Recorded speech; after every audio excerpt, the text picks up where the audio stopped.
I cannot be more excited about this episode of Roadkill. At some point between Monday and Friday, I will have the best day at work ever, because this is all about surprising David Freiburger. Yeah. Right now, David Freiburger, Michael Wayne Cotten, and Steve Dulcich are road tripping to Roadkill Nights powered by Dodge in Pontiac, Michigan. Why are they doing that? Well, for starters, it's our kick-ass annual event where we have actual street-legal drag racing down the one and only Woodward Avenue. The grounds at the M1 Concourse are taken over for an amazing Roadkill get-together for fans, where we have a car show, Dodge drift rides and thrill rides, Roadkill cars on display, grudge racing on the street, and more. If you've never been, you're missing out. But more importantly, why are the guys road tripping there?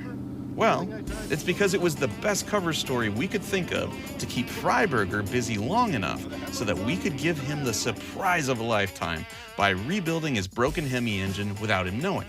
Cotten is in on the surprise, but we had to leave Dulcich in the dark since they spend so much time together, we couldn't risk a slip-up. Meanwhile, Newbern and I are here in Georgia, and we're also going to road trip to Michigan, but our plan is to surprise Freiburger with none other than the Hemi Gremmie. Right now, Freiburger thinks he and I are working on my death metal 68 Charger and that we're road tripping there to meet him and go do some burnouts. But what he doesn't know is we've stole his car from California without telling him, had my Hemi rebuilt out of Blasphemi, and we're gonna put my Hemi in his car, show up to Roadkill Nights on Friday, and surprise him. He has no idea we're coming. I can't wait, dude. Yeah, I feel good about this. This is an internet-famous 1975 AMC Gremlin. That's right, Freiburger bought this a long time ago, way before Roadkill existed, for $700. It's ugly, it has a ton of character, it came with an inline-6 engine, which no longer exists in our Gremlin, and this is one of the most extensive projects we've ever had on Roadkill. We have autocrossed it, we have flat-towed a Prius with it, we have crashed this car while flat-towing a Prius. But eventually, after lots of procrastinating, we slid a Ford Model A chassis under the Gremlin, which only has a 96-inch wheelbase. Then we stuck a 426 cubic inch Gen 2 Hemi that makes 500 horsepower between the frame rails and proceeded to do epic burnouts. This thing is a machine. It does not road trip very well though. It overheats a little bit, and the last time we drove it, we made it about 11 miles before the Hemi ate itself. This is loud, dude. Well, that's something that we're not going to fix at the side of the road, roadkill style, essentially because I'm not willing to blow up my Hemi in order to keep going roadkill style. We have a long history of having fun with the Gremmie, but the truth is, it's sat in storage for the last year broken. And now we're going to put my Hemi in his car. So this is the first time I've seen the Hemi and the Gremmie together. And from what I understand, you said the number 4 rocker arm here came loose. Essentially, I'm pretty sure this just never got adjusted right. And so as we drove down the road, the push rod popped out and it just got all beat up, which put metal in the motor, which you don't want. That just tears up the bearings and everything else. And yeah, you could change the oil and clean it out as best you can on the side of the road and keep driving, but the bottom line is it's a Hemi and they're really expensive and hard to get parts for right now. Yeah. Which is why Freiburger and I didn't do that on the side of the road. You and I are not going to rebuild this right now because, let's be honest, it's a cast iron headed Hemi that makes 500 horsepower. Why do that when we have a 700 horsepower aluminum headed Hemi? That's a mouthful. Aluminum headed Hemi. Yeah, we have that. Wow, I Let's said put that in there. So I have a long history with this engine. This is originally a 528 cubic inch Mopar Performance crate Hemi. That's right, there was a time in the late 90s, early 2000s where Mopar Performance was selling Gen 2 crate engines. They had a 426, they had a 528, they had a 572. This was a 528. And this is the engine that in Blasphemi ran 11s, 10s, 9s with a supercharger before it split the cylinder wall. We took the cylinder heads off of this engine, put it on a different short block, rebuilt it on a picnic table, and went to Roadkill Nights with Blasphemi, and it was awesome.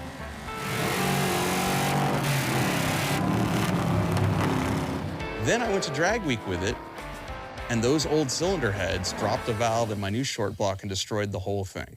Finally, the motivation to rebuild it became the Hemi Gremmie when its Hemi died. And so we went through it, had James Bostic of Yuma, Arizona, rebuild the whole thing with new valve train from Bob Mazzolini Racing, and it's 11-to-1 compression. It should not ever see a supercharger again, which I hope it doesn't because the tunnel ram looks perfect in the Hemi Gremmie. So on the outside, everything is virtually the same between the new engine and the old one, except the new engine has aluminum heads, which save a bunch of weight. But inside, a lot of action happening there. So your garden variety Gen 2 426 Hemi has a 4 1/4 inch bore. That's the hole the pistons go in, and a 3 3/4 inch stroke. This engine has a 4 1/2 inch bore and a 4 150 stroke. So more cubic inches, more volume, more of everything that you like that makes horsepower. This is a bad mamma jamma, and we want to thank Steve Brule at West Tech Performance for dynoing and coordinating all of the shenanigans that took place. And we also want to thank James Bostic in Yuma, Arizona for assembling this bad boy.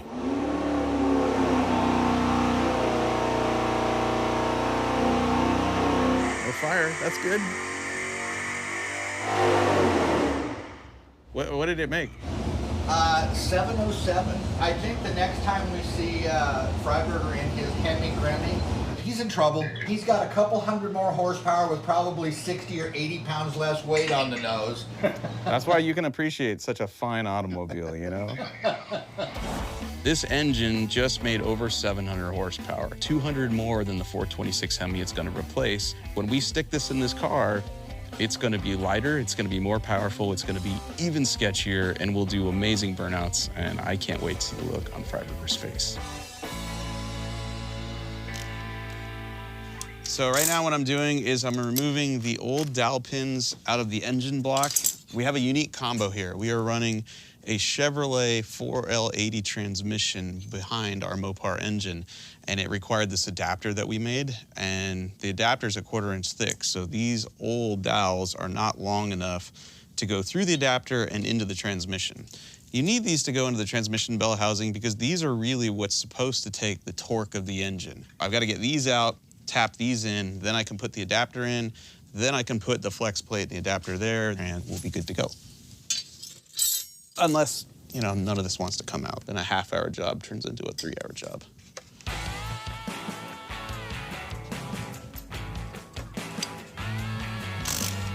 Oh.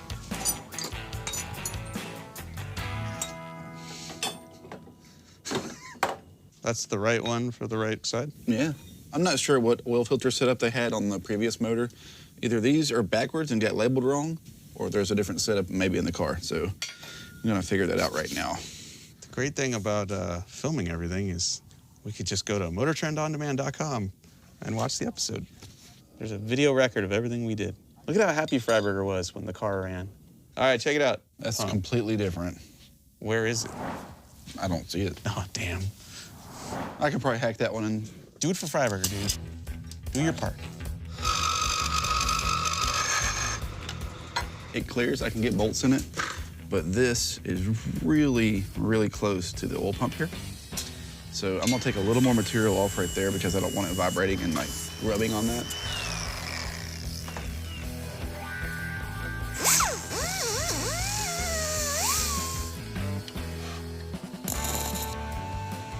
Ah!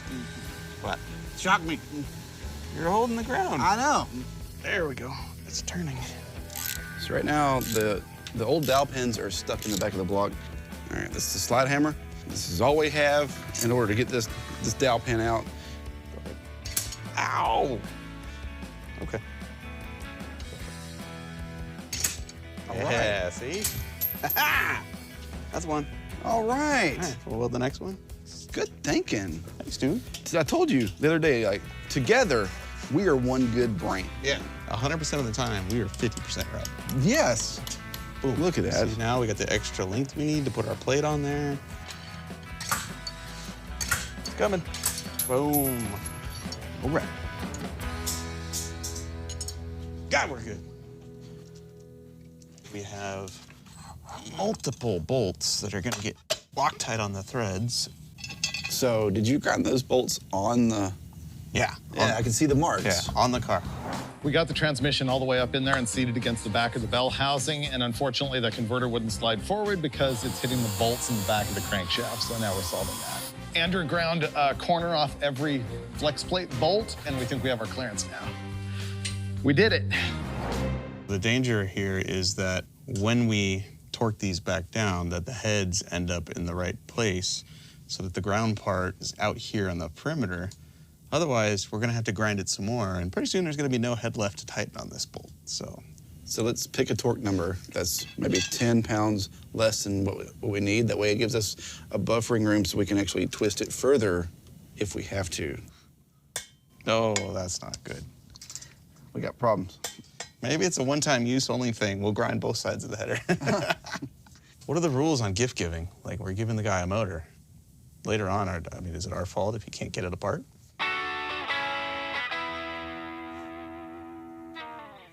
So we're now shuffling bolts side to side, top to bottom, trying to find a place where they'll get close enough where we can torque them and then grind less of the head of the bolt. Ah, wait a minute, what are we doing here, dude? Let's just put new bolts in it and then grind the heads again.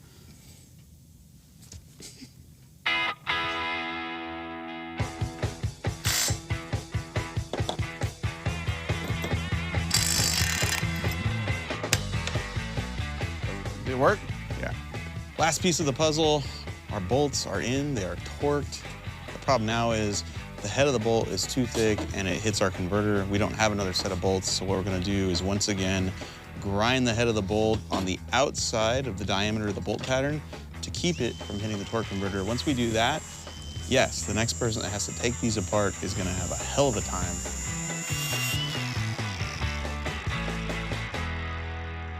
So I've just put our mechanical fuel pump back on the new motor. It looks aftermarket. I'm assuming it flows more than stock. Finn, do you think this will flow enough for that extra 200 horsepower? Sure, why not? Well, the accessories are just about finished on the Hemi. Newbern is installing the fuel pump, and then we'll put the engine in the car.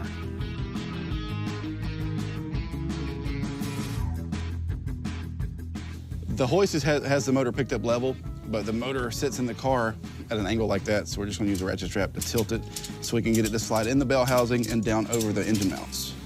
I think we're pretty good. Oh, there you go, yeah. All right.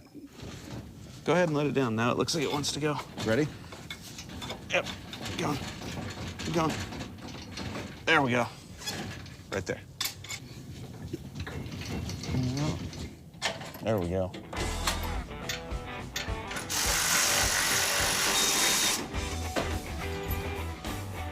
All right, the engine is bolted in. Now it's time to put all the accessories on, the starter, the exhaust, wire it, plumb it, fire it up.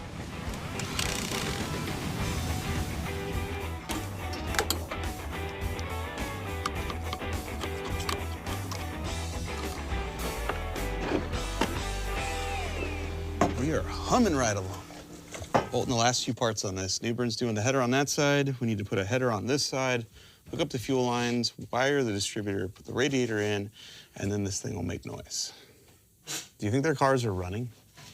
Do you think their cars make noise before this car does? What if their cars don't make it and this one does? I don't know. What do you think they're talking about?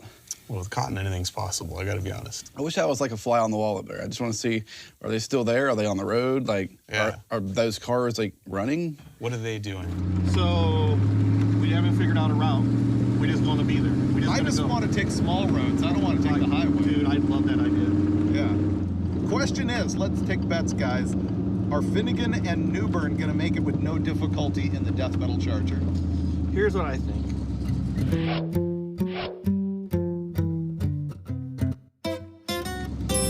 It's a 50-50 shot. 50-50. Maybe not.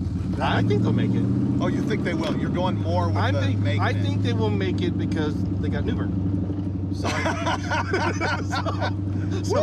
so I think everything will be perfectly fine. Did you catch that one, Finnegan? I didn't say that.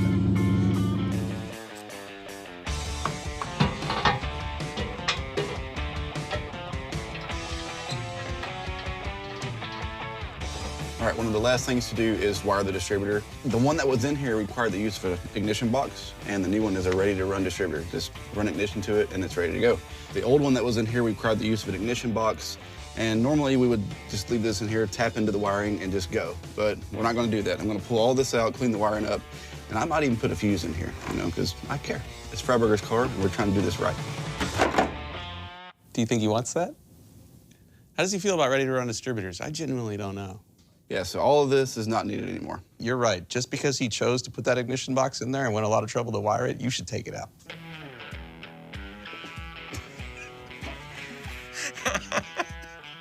I'm putting it back in. I don't know if that's the right answer. All right, it's back in.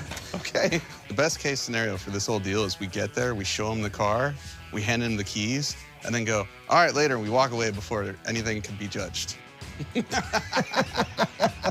Here's your car, it runs and drives. As a team, I think we've decided to leave the crane ignition box in the car as a spare, as a backup, and then hook up these 3 wires to our MSD ready-to-run distributor, and that should make the car run. You know what's better than one ignition system? 1.5. Yeah. Ain't got no power. I don't have any power on the alternator. What'd you do, Newbern? Uh-oh. The hell you mean, uh-oh? Nothing lights up here. Power goes right here to that bulkhead connector. It goes right here where it's not hooked to nothing. It's dangling under the car. It's probably go to the starter. Ah. That's why it was so easy to install the starter. And the header's on now. Well, darn. 12-volt Dave figured out that I forgot to hook the main battery cable, which is dangling from the frame rail, to the starter, which is where the power gets distributed everywhere. I'll reconnect it, we'll put it back together, then we will make some noise. There's no power right now because the box is not telling it to send power out here because we, kind of bypassed it. So now we just gotta run one ignition wire from out here to in there, hook it up. This thing should come to life, make noise, and do burnouts. Which is what Freiburger would have done. Yes. Yes. WWDD. What would David do? He'd clean the top of the air cleaner.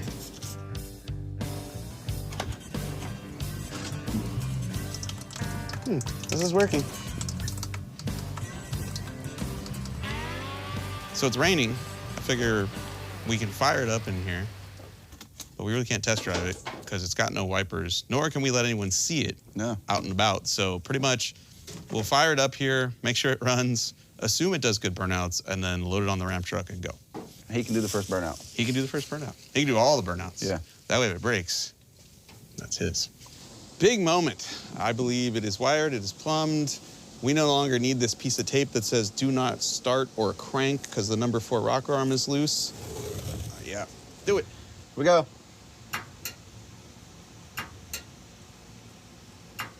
I can't tell if you're messing with me right now. Turn the ignition on. There you go. Ready? Yep.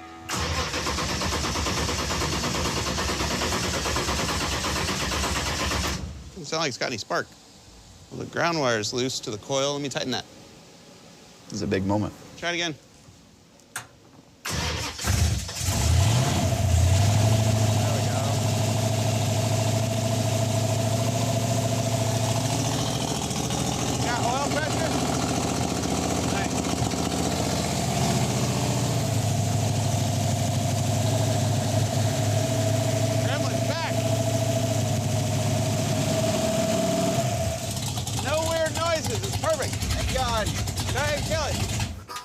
No weird noises, no leaks. We good. I'm gonna have a beer just for Freiburger.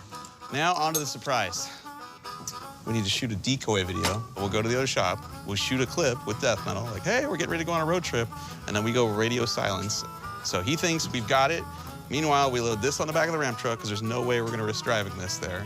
And we'll cover it in cardboard boxes, a blue tarp or something. That way, when it's going down the highway, no one knows what it is.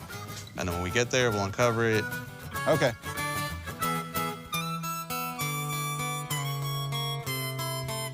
All right, we're at my other shop because we had to come here for 2 reasons. First off, we're trying to find parts to fix the coilover on the Hemi Gremmie, but also we need to play up the fact that Freiburger is believing we're going to Roadkill Nights in this car, my 1968 Charger, better known as the Death Metal Charger.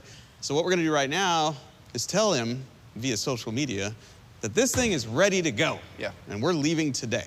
Yeah. Uh-huh.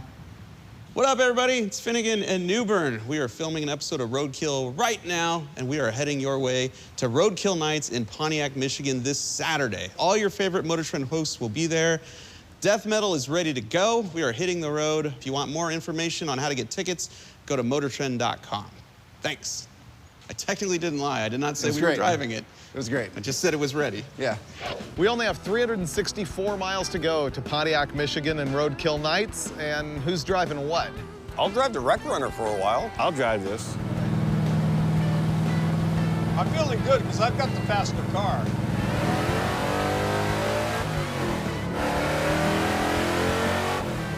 Speed racer back there ain't racing up with us. Taking his own time. He back there driving his own way, Miss Daisy. Okay, so these are coilovers off my 1955 Chevy Bel Air, known as Blasphemi. They are shorter. However, if the spring diameter is the same and if the piston's the same, that collar may work on this coilover. More pieces of Blasphemi, bringing the Hemi Gremmie back to life. Oh, yeah, I didn't think about that. Yeah, let's roll.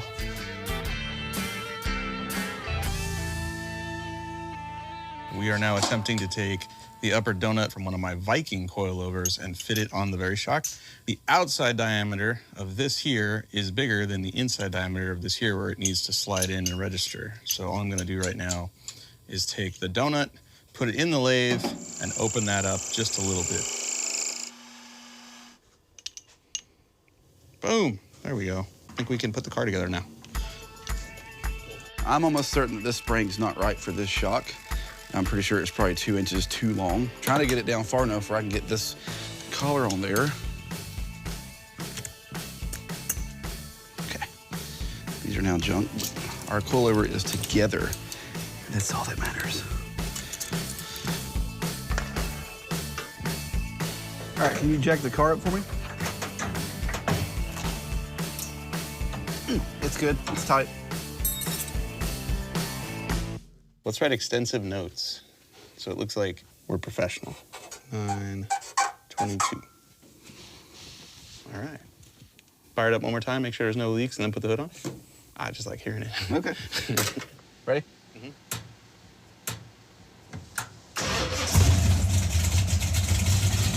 Sounds good, dude.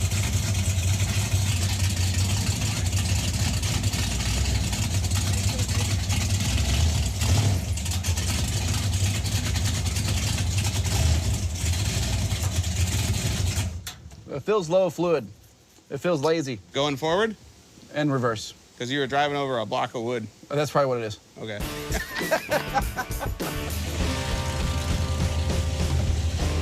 Oh, man, she is beautiful.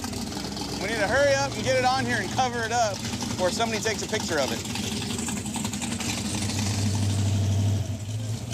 What you've got here in front of you is your standard hide a gremlin on the back of a ramp truck when you're going to Michigan kit. We have 2 twin mattresses. Those will go on top of the car to kind of change the shape of it. We have bubble wrap to protect the patina, which is what you want, you know, when you're trying to gift your boss his own car back. You don't want to scratch it. And then you got a car cover to cover the whole thing up so that when you're going down the road, ideally the Gremlin looks like, I don't know, 68 Charger. Well, the car is just about wrapped up. I think we may put one more cover on it and a few more straps, but for the most part, I think she's good to go. Check it. No, it's not going anywhere. Beautiful. Yeah, we're good. Ready? Yeah, and that does not look like a gremlin. No, it looks like we bought a CNC machine. Yeah. Anybody who sees this going down the highway will not blow up our spot. No. 750 miles. That's it? That's it. This is probably the most precious cargo this truck's ever hauled. Bye, Georgia.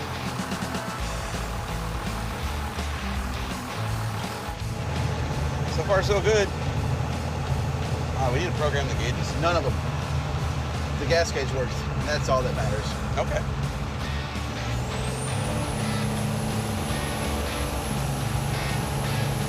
Oh, dude, it's like the car's not even back there, dude. That is awesome.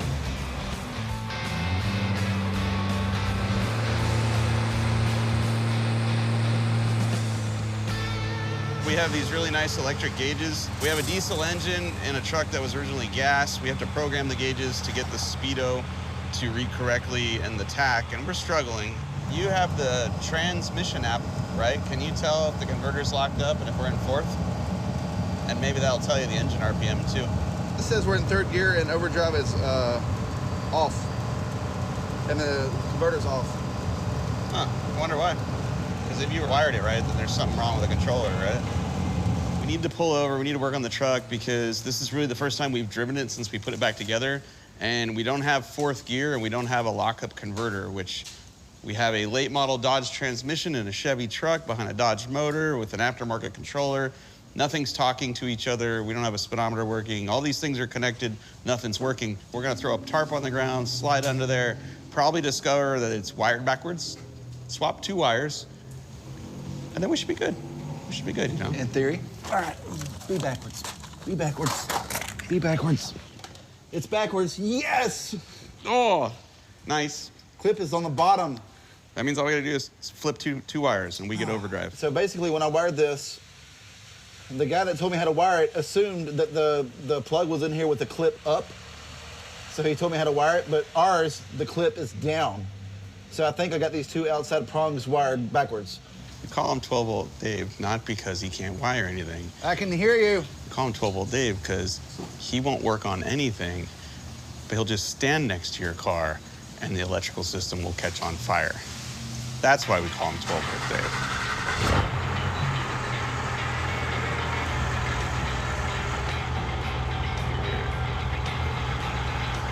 Oh, dude, it moved. I got it to go up.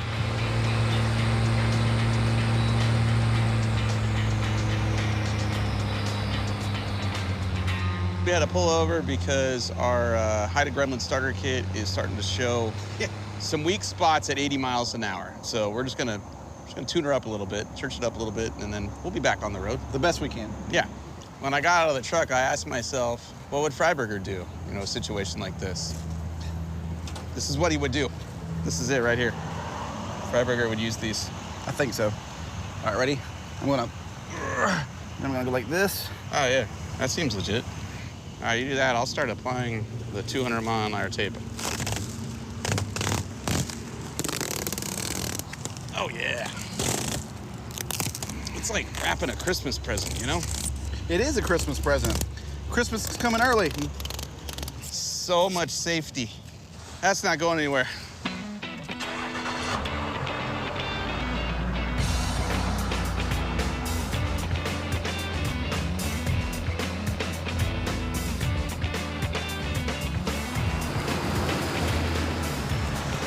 Hey, it's official. We're in Tennessee.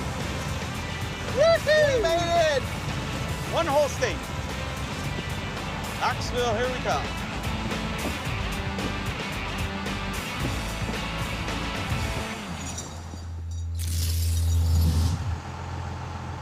It's so cool.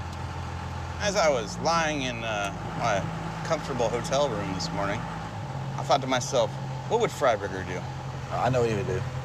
Ban and drag strips. Yep. Yeah. Downtown Knoxville's pretty sweet. It really is. Is this a river? I wonder what river this is. Tennessee Riverboat Company. This is cool. All these cool places.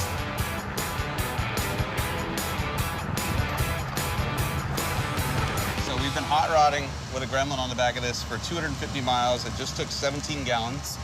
Do the math. 14.7 miles per gallon. Ooh, that's not bad. We have a box in there where you can just give it all the fuel and roll coal, and it makes all the boost. So we were climbing hills with 60 pounds of boost, just passing fools, allegedly at 80 with a Gremlin on the back. So now we know we're getting 15 miles to the gallon. We're all hot rodding. Let's go over here and scale it. And then let's go find an abandoned drag strip, download an app on our phone, and find out how quick it is with a car in the back. All of that sounds incredible. Because that's what Freiburger would do. Yeah. What's that truck number? It doesn't have one. It's private. Okay, you good? Thank you. Now we go inside and they print us out a ticket after we pay for it. You don't get the information until you pay for it. On the back axle alone, we're carrying 8,000 pounds for a grand total of 12,460. Oh, wow. Yeah. Yeah. Let's go.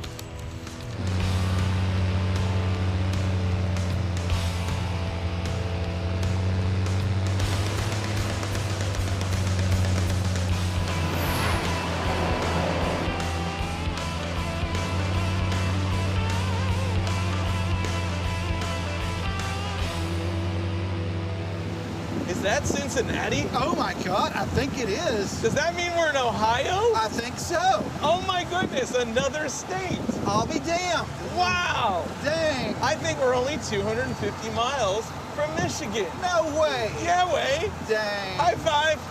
Wow. There's a sign. Ohio. Find it here. It is official. We have now made it from Kentucky to Ohio. That means we will be at M1 Concourse, Pontiac, Michigan, where one David Freiburger will be unknowingly awaiting his automobile.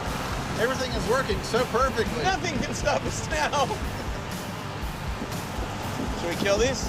We've already killed our careers.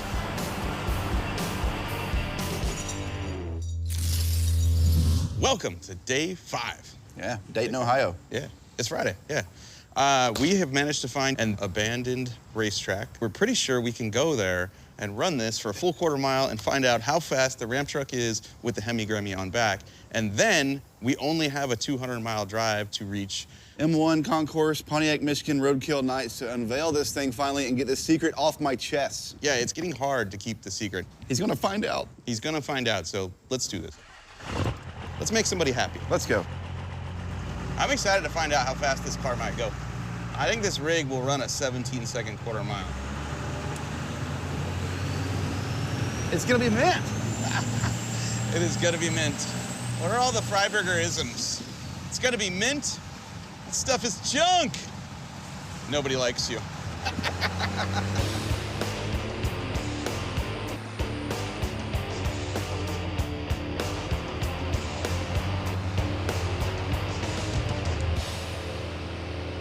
This is beautiful. Look at that old building. This is almost unbelievable, man. Oh my God. That this is all still standing and still in this condition. I believe this is Ohio Airfield. I don't It's know. in Trotwood, Ohio, and this used to be a drag strip back in the late 50s. It says cameras, smiley on camera, so I'm not gonna go in the building. But I feel like we could make one lick here without going to jail. Yeah, you're driving. Okay. Well, I'm going to jail. That's what you're saying. Somebody's got to bail you out. We used my phone and marked it out. When we got to the quarter-mile mark, I got out and just happened to see, it's like, I think this is the old finish line right here. You can kind of see a line going across. You can see the edges over there. So should I go ahead and put out like a couple of jack stands so we know where the finish line is? Yeah, I need something bright red. All right. Stand them up nice and tall. Yeah. We're about to race down an old track strip. Yes, we are. Oh my God. Yes, we are. So here's our plan. We have precisely marked out 1/4 of 1 mile on this asphalt tarmac. And just know, loaded for bear, this is 12,500 pounds. That's what we're about to accelerate down this drag strip. Give it everything. All the boost, all the fuel is on right now at the starting line. We should have smoke. Oh yeah, we have smoke. You ready? Yeah. Come on, baby. Oh boy. Oh, there we go. Whoa. Oh boy. That is 50 miles an hour. There we go. Oh, we are locked up. Yes, son.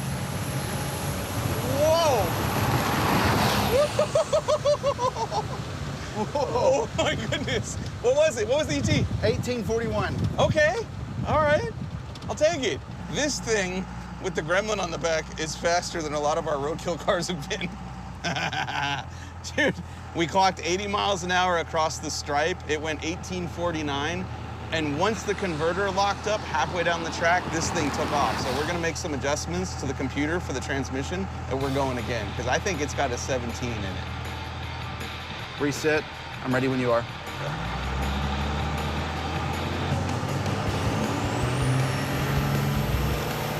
Go, truck. All right, 1,400 EDGs. Lock up. There we go. Come on, shift. Shift. It's not shifting. Ah! Oh, it shifted right there at the end. That's weird. What was the ET? 1639. All right, it went quicker. If it had shifted, oh man. All right, but everything's hot now, so. Yeah, everything's hot. That's it. All right, 1639. So it didn't go into fourth. That's weird. Yeah, the car didn't fall off. Yeah, let's stop playing in this. We've had our fun. Yeah. Okay. Let's go see Freiburger.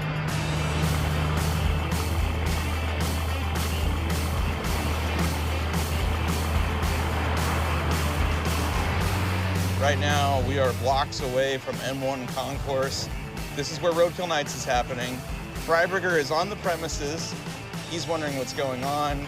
Roadkill Nights in Pontiac, Michigan, powered by Dodge. This is the deal where we shut down Woodward Avenue for street racing in front of 40,000 people.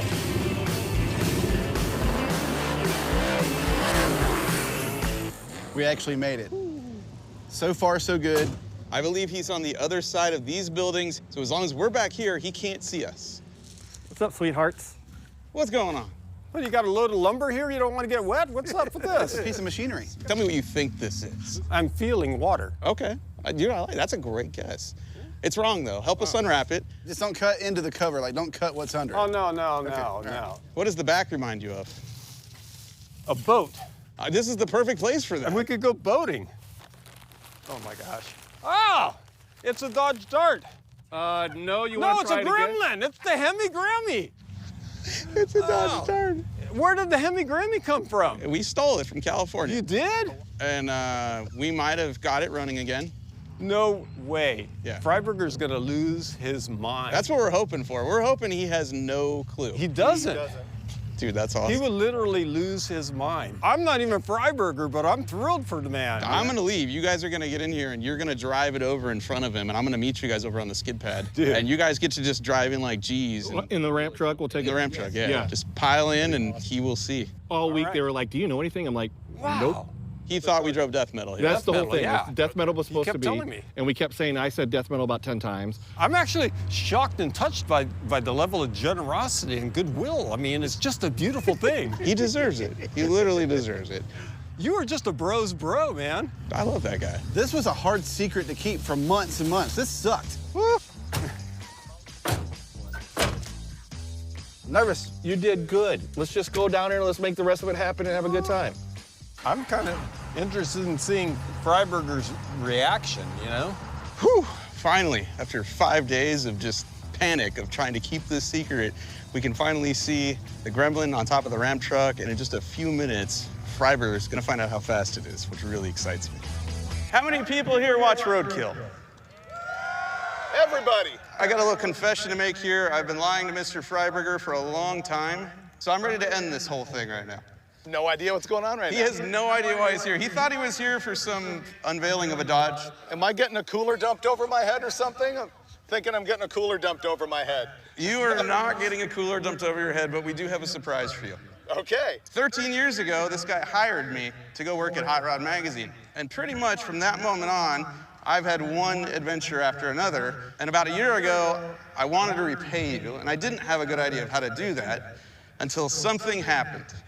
And it gave me a great idea of how to repay you. And so any minute now, my friends are gonna be driving in here with something that you know nothing about. But for over a year now, we have been hiding a secret. We have stole a car from you. We've stolen an engine from you. Really? Behind your back, we fixed your car and your engine. Oh, no way. This is the Hemi Gremmie. This is the car that I would say this is one of your biggest builds. And sadly, on our first real road trip, like 10 miles in, it ate a push rod, it ate a rocker. You were bummed out because you didn't have time to fix it. We got together with the idea of fixing the Hemi Gremmie. That's wild. And although that's a great idea, I decided, 500 horsepower wasn't enough. It needed to be a little sketchier. So we are now full circle. I once traded you a bunch of V6 parts for a Hemi. I have rebuilt that Hemi for you. It makes 700 horsepower. No way! It has aluminum heads. And the original Hemi that you gave me for my 55 Chevy Blasphemi is now parked inside of the Hemi Gremmie. Get out! Yes. Okay, this is absolutely stunning to me. I had no idea, man. Thank you so much. I don't know what to say. I didn't think anything like this would ever happen to me. There was a time a long time ago where they wanted to do an episode of overhauling with one of my cars. I said, no way, don't ever do that. I don't want you to do that to my car. I want you to put 700 horsepower in the Hemi Gremmie. This is a complete shock. Did you drive it here? No, I didn't want it to break again. I gotta be honest, we were very careful. In fact, the entire mantra of this Roadkill episode was, what would Freiburger do?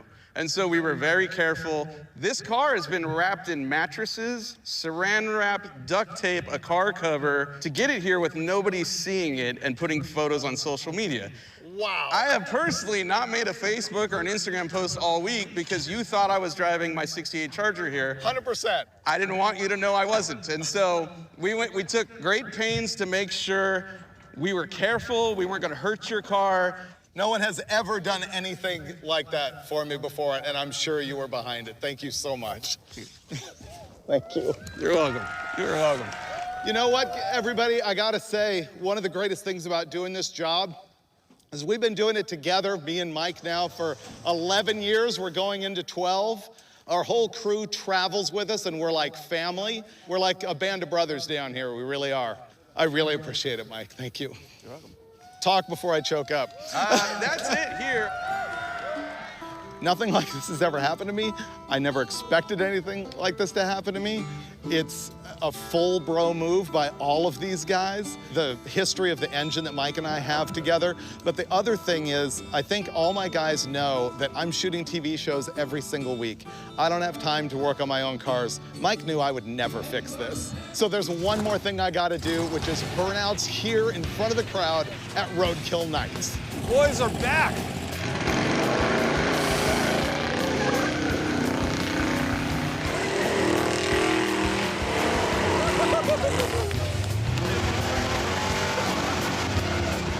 I forgot how sketchy this thing is, man. That's what makes it fun.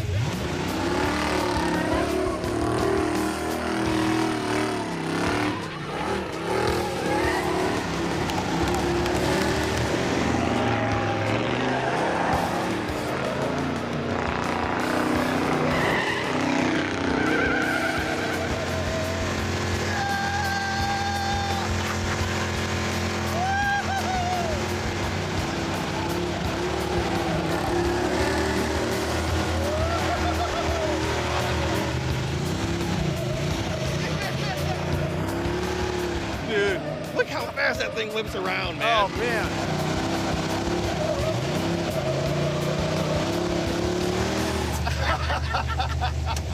Yeehaw! Woo! How's the temp? All good. Yeah, your money, dude. That was awesome. Wow. Nice work. Did I keep it off the rev limiter? Ah, dude, it was perfect. I was trying to keep it like under like 6. I believe we'll make it out of this episode with the car still running. I think so. That's because this is the last day of the episode. Victory pass! Yeah! Yeehaw! Woo! Woohoo! Boom! Boom! What's up, big guy? Thanks, brother. This car rules. After the burnouts, we hit up everything that is Roadkill Nights. Awesome fans, drag racing down Woodward, and the grudge match that included Alex Taylor in a Hellcat-powered 55 Plymouth. You can see the buildup of that car and all the racing on Hot Rod Garage on Motor Trend. Now, overall, this is my best day at work ever. Finnegan and Newbern led the charge, but really, the Hemi Surprised involved the entire crew, several hosts, a bunch of people at the office, and really, the message of that means more to me than the Hemi itself. Now, you're wondering what happened to the road trip with Dulcich, Cotten, and me? Don't get us stuck. I'm not getting us stuck. We ain't no Steve Dulcich. Well, that's on the next episode of Roadkill.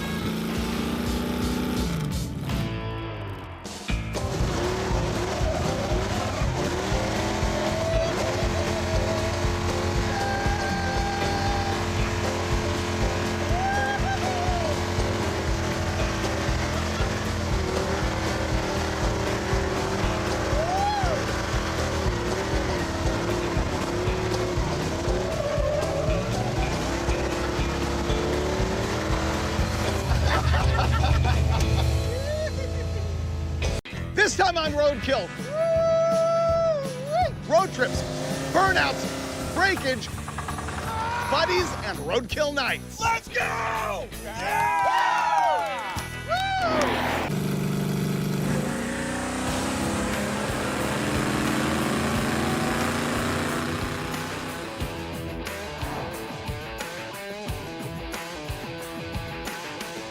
It's the Roadkill Nights episode. Our whole plan here is to drive from right here in the St. Louis area all the way to Pontiac, Michigan, where we're gonna meet up with Mike Finnegan and Dave Newbern. We've got the Wreck Runner, we've got the Pepto Dismal, we've got Steve Dulcich, and special guest star from the hit Motor Trend show Faster with Finnegan, Mike Cotten. What's that? Let's pause a second here. You know how I just said this is the Roadkill Nights episode? Well, that's what I was led to believe when we were shooting this episode, because if you caught the last episode of Roadkill, you would have seen that Finnegan and Newbern weren't actually driving the death metal Charger up here like they told me. Instead, I found out that it was all a ruse from them and the entire crew to keep me out of the loop as they rebuilt the Hemi Gremmie with 700 horsepower and surprised me with it at Roadkill Nights. So all of this episode right here is actually a behind the scenes from that same week leading up to the event where everyone was keeping me distracted and all I knew was that we were road tripping from St. Louis to Pontiac, Michigan to have a burnout showdown at Roadkill Nights with some of our cars. Got it? Good. Now back to the show. So what we're gonna do here is have Dulcich explain the history of the Wreck Runner. I guess I'm gonna break to you the bad news about the history of the Murata. And then we gotta decide which one of these things we're gonna test drive with who and when to see if they're even gonna make it all the way. They're gonna make it all the way. No, I've got this. Oh, it's a given. Yeah. Yeah. But we still need to drive it around the block because that's a pile that runs on 7 cylinders, and this has a charging system that might not work. And who knows what else, right? Yeah, all of that. Yeah. You're gonna drive the Wreck Runner, I'll be passenger, and then all of us are piling into that with you driving. I'm fine with that. I'm good. So here it is. This is the car we call the Wreck Runner. Finnegan and Freiburger bought a completely wrapped around a pole Plymouth Roadrunner, and they just butchered it together, got the thing running, and they had a few laughs with the car, and it made a pretty good episode of Roadkill. After that, the car sat around for a little while, and we decided to do something more with it. We bought a 1968 Plymouth Satellite body, and we just scalped all the parts off the wrecked Roadrunner and put it on the Plymouth Satellite.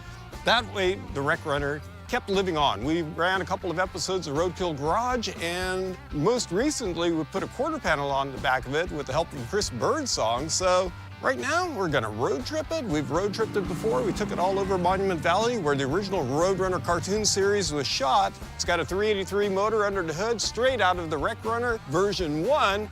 It's got a 4-speed manual transmission with a good clutch now and 410 gears in the 8 3/4 rear end. That is perfectly roadworthy. What you're looking at here is a 1980 Dodge Murata, but don't look too carefully because you will only be disappointed, just like I was when we drove this thing with Finnegan on an episode of Roadkill. Here's the story. I always wanted a pro street car. I kind of wanted the drag racy style, but ended up with this, a very 1980s kind of car. We picked it up at a buddy's place in Michigan. We drove it and found an old drag strip, and then we showed up at the DuQuoin Fairgrounds, which is the home of the Street Machine Nationals, where, by the way, I met Mike Cotten almost exactly 30 years ago. Now, on that road trip with this car, it wasn't all easy. The exhaust fell off. It had a massive fuel leak. We had to fix the charging system at the side of the road. But now it's mint. Not really. This thing is hideous. It is built so poorly. It has a bone stock 400 cubic inch big block Chrysler under the hood. It's narrowed in the back and has big meats, but it's on leaf springs. And for some reason, Cotten loves this thing, which is why we're gonna stab him in it to make our road trip to Detroit. The rain's coming in, but we're gonna give it a shot. It's still really tough to shift. Oh yeah, I forgot this trans is not that good. No, but I've got a killer clutch in it now. Oh yeah? Yeah. Cool. Yeah. Let's see if it works.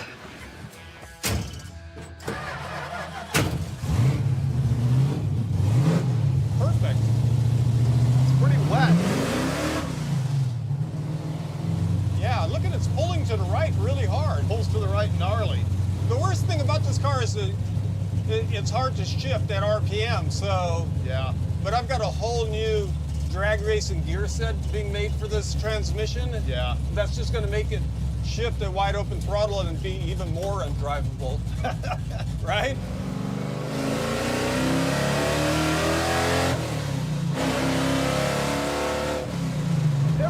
good? Yeah, it's not misfiring. The plugs seem fine to me. What do you think? I'm ready to leave.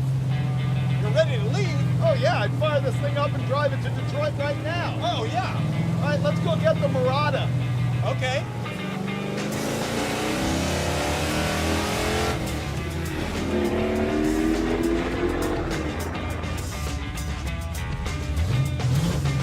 Wait till you see how disgusting the interior is on this thing. Really? It's very absorbent. Is it very sleazy 1980s in there? It's worse. How'd it run? It's perfect. I heard it. Good to go. Well, I think we need to try mine. Yeah, I know. I'm ready. Dulcich, you volunteered for the back seat. I didn't know it smelled like that. Because it's tubbed, the seat has been narrowed, like front to back. Oh, man, this is pretty, not too roomy. I might give you a little room. You want a little room? Okay. I'm more concerned about how I'm going to get out if I have to. You don't have to worry about it, Steve. We're good. This car is meant for us to just enjoy. Ooh, fired right up. Now, this is run on 7 cylinders. It sounds so tough. It's a camshaft. Back in the day, this was cruised on the fairgrounds, and it looked good. This was the pinnacle of the pinnacles back then.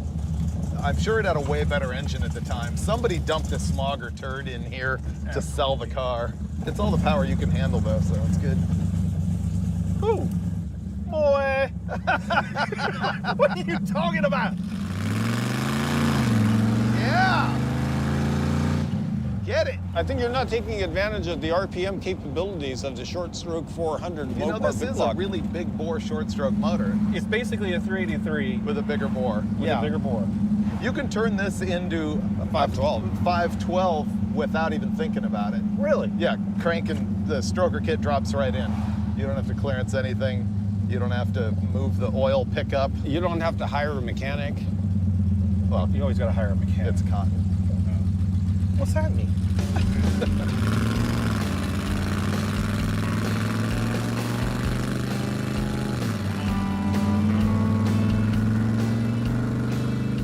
Now, this is nice. I might be riding with you. It is super comfortable even back here. If I didn't have Dulcich back there, I could lay back, man.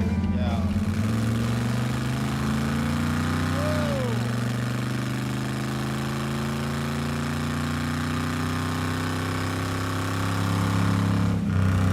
This is actually far superior to anything me and Finnegan had. All right, let's go back. I think we're ready to hit it. Let's let it rain tonight and be out of here first thing in the morning. Oh, we made it back safely. I'm kind of thinking this car's pretty good. I like it much better now. So, well, thank you very much. Right as we pulled back to the shop, we were smelling like oil smoke or something, and when we got out, it smelled way nastier than that, and smoke was pouring. It smells like axle. I climbed under the back of it, and I could see the rotor was just scalding hot and smoking. Well, it's pouring off the caliper. Is it brake fluid? What we don't know is if it is an axle seal throwing oil all over it, or if it's the brake pads dragging and create a bunch of smoke. Because you guys drove it 8 million hours and bent it. Wait. I'm just saying, y'all were the last You people to were touch driving when it broke. Yes, that's the rules. That's the rule. Steve, I thought you was on my side.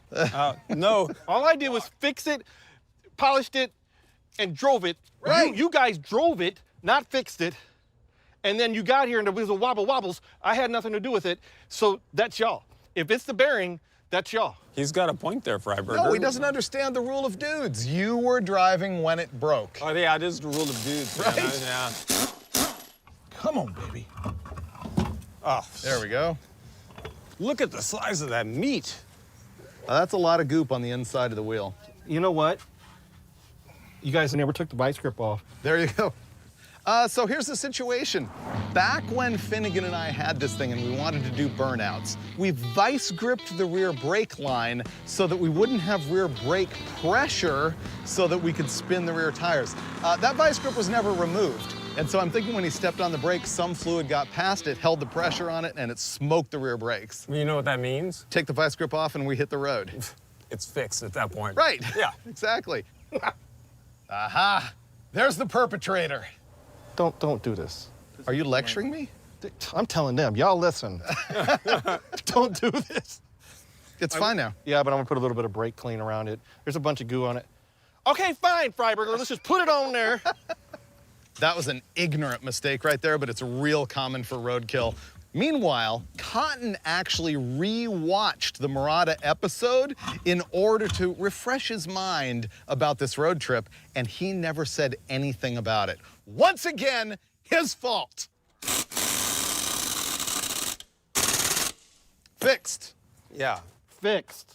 You know what the problem is? I'm actually embarrassed by my actions, and so you're my scapegoat. Yeah. That's 30 years of us knowing each other. Hug it out? Nah, bro.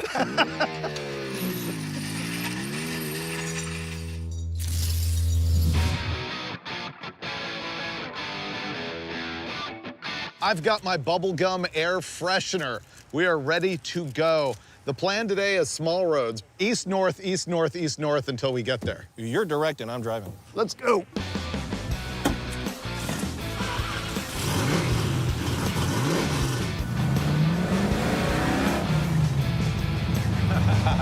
You'll notice I chose to ride in the Murata instead of the Wreck Runner with inconvenient acceleration and bang shifting. And him driving. Right.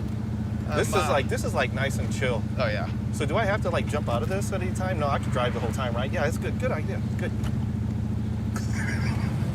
Once we get out of town, let her rip. Not used to convoying it like this.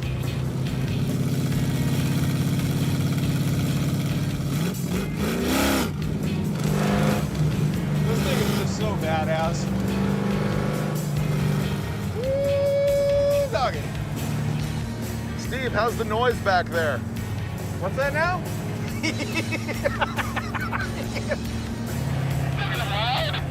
It's hard to hear in this car. I'm feeling good because I've got the faster car.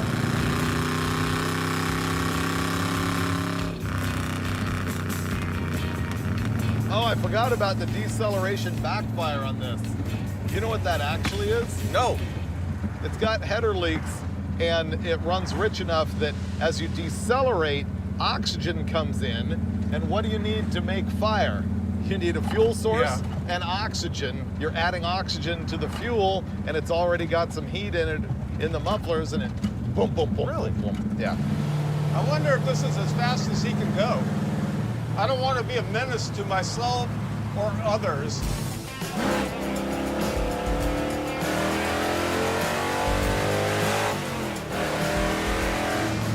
That was the Dulcich. Thing sounds good, doesn't it? Sounds real good. Yeah. Look at that, was all the horsepower we had. Yeah.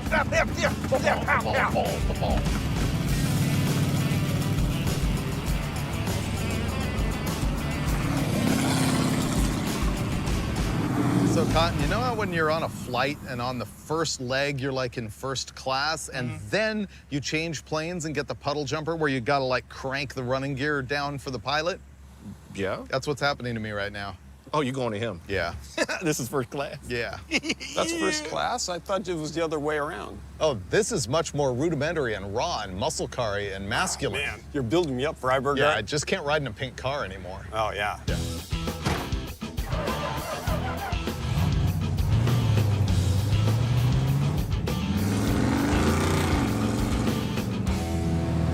I don't know what I was thinking as I began to feel that the Murata was superior. I now realize that's completely incorrect. That's insane. Yeah, this thing is pretty macho, if I do say so myself. It's radically better. Plus, we assembled it by hand, every nut and bolt. I know. Yeah, I remember at the very beginning where Dulcich and I road tripped this car. This car explains to me why muscle cars were so popular to begin with. It's just stupid fun, especially with the stick. Thanks for everything to do with the Wreck Runner. Oh, yeah. Roxanne, you don't have to put on the red light.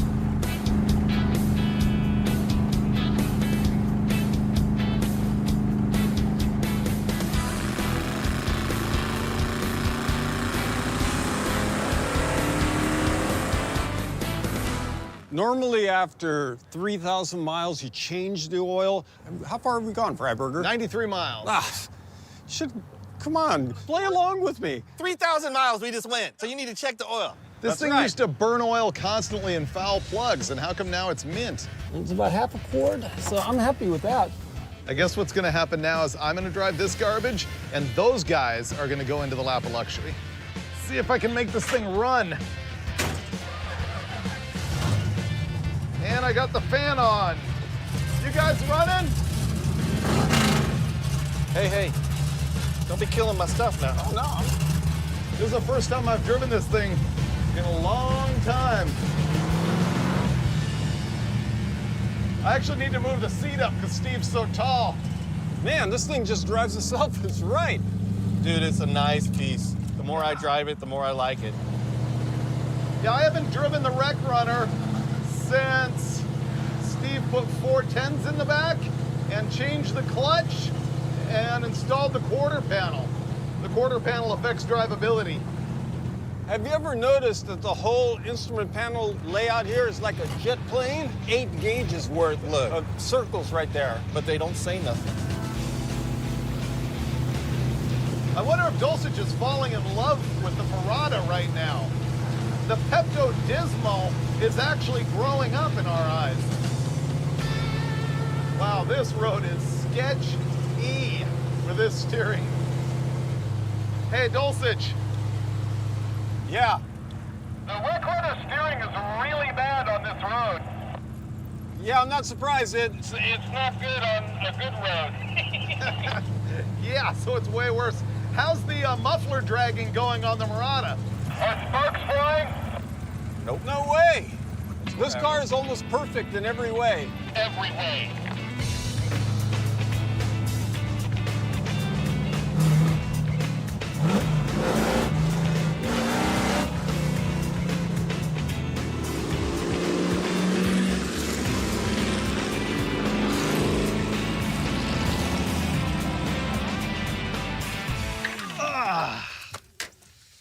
Oh, that's a little wearing. I have a new name for the Wreck Runner. Lay it on me. Toxic masculinity. Oh, I thought you'd like it. I love that. Yeah. Yeah. I want to drive this. Yeah, you're going to. I'm fine with it. So I get to drive this? Don't wreck You're going it. to have to ride with him.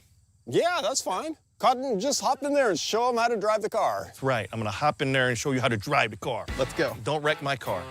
Your car? I bought this. Yes, you did, but I'm taking it away. Let's go! Woo!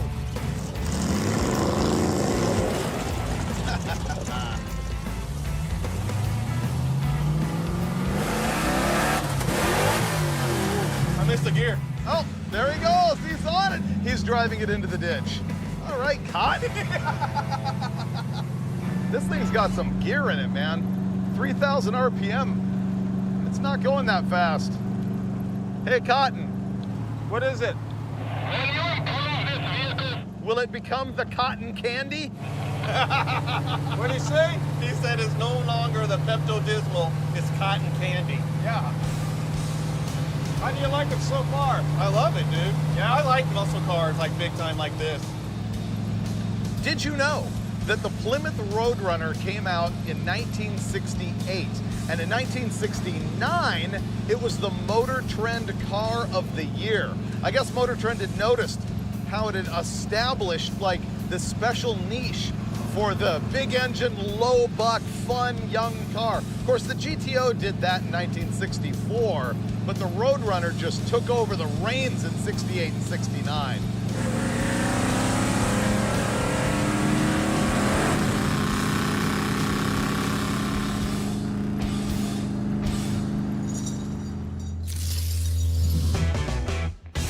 Well, good morning. Director Brad has brought us directly in front of the courthouse. I don't like being here. Yeah. I don't like being in this spot. Should probably get out. Yeah. Anybody have a coin? I'm gonna flip a coin as to who I'm riding with here. Oh. I will flip the company credit card. This is for me, passengering. What are you talking about? If it's heads, I'm going pink, and if it's tails, I'm going Wreck Runner. Pink. Tails, Wreck Runner. The first time I lost ever. Told you it Yep. was a credit card, that's why you lost. Wait, you lost? Oh, I won. No, actually, I won. Well, let's get out of here. I don't want to be here no more.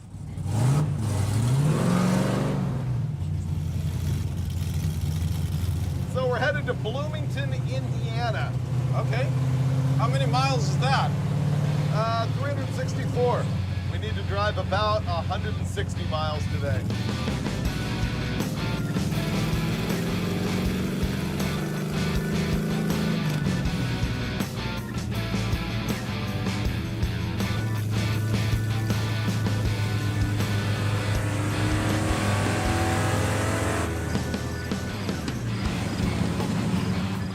Wow. Dude, we were just talking about this. You don't see these, man. No lie. Like, we're at Cotten's place, and he goes, you know what I really want these days? I want a 60 Chevy. Boom! Came around the corner, and there's a 1960 Chevy Biscayne, my favorite trim level. This is not bad. $6 grand. I don't think it's a bad price at all. No floors to speak of. That's okay for me. Floors are optional. Wow. This is cool. There was a time I wanted a 59 real bad, and the 60 has got the look. Should I check the hood? And 6-cylindro. I can't believe we're talking about it. We come over the hill and it's like, like, no way. It's like you manifested it, Cotten. That's what I do. Go talk to the guy. Figure it out. You need this. All right, give me a minute. Let me go talk to this dude. Don't screw this up or I'm gonna buy it. I think we're ready to got him on the hook. We just totally made that happen. The dog's yelling. There's a Shetland pony coming over here. Bro, I'm telling you this now. I just saw Cujo the size of 8 foot tall come over there. And I am not a pony. Go ahead, it's a Shetland pony. Dog. Hi, dog. It's a big dog. Hi, dog. That's right. Stay with them.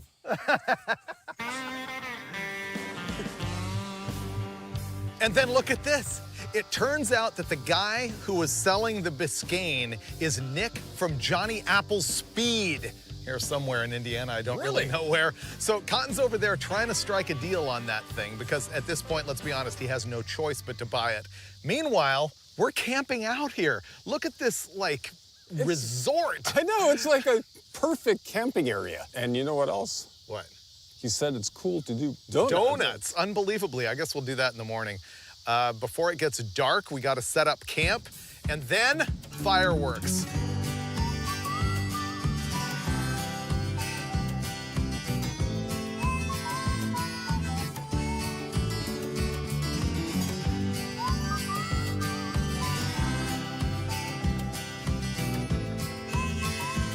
And now the show begins. Whoa! Boom!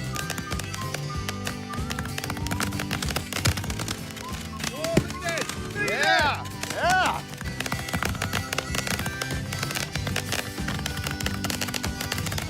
Boom!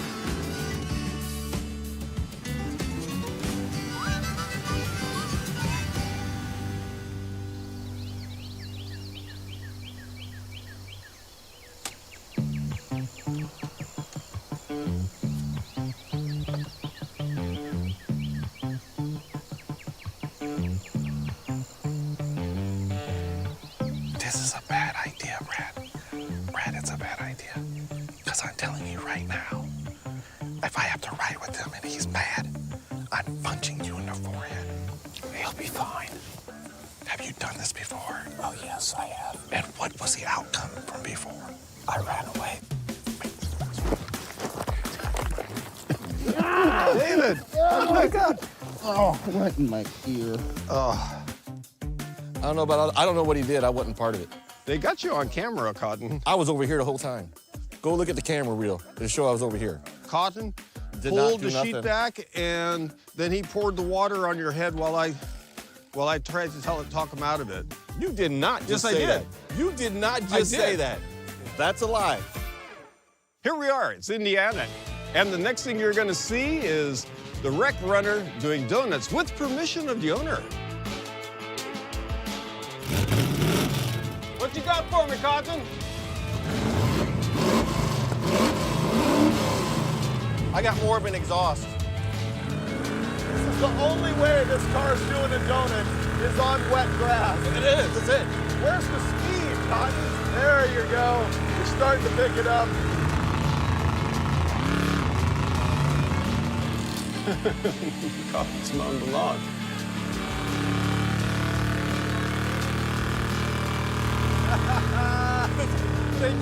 Uh-oh, don't get us stuck. I'm not getting us stuck. This is weak. What are we talking about? We're in the peak Pepto-Dismal. This is about as much as we get. We ain't no Steve Dulcich.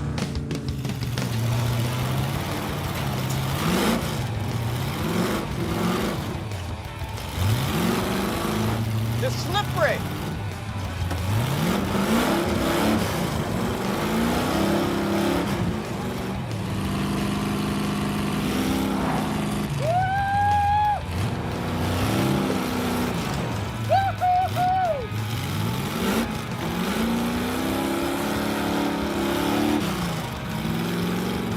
That's what I'm talking about, baby.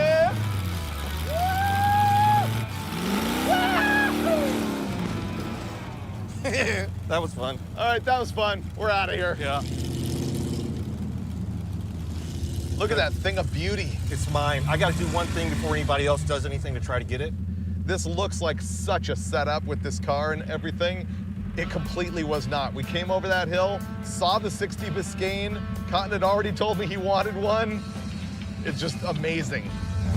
It's mine now. Here we go. Bye, car. See you soon.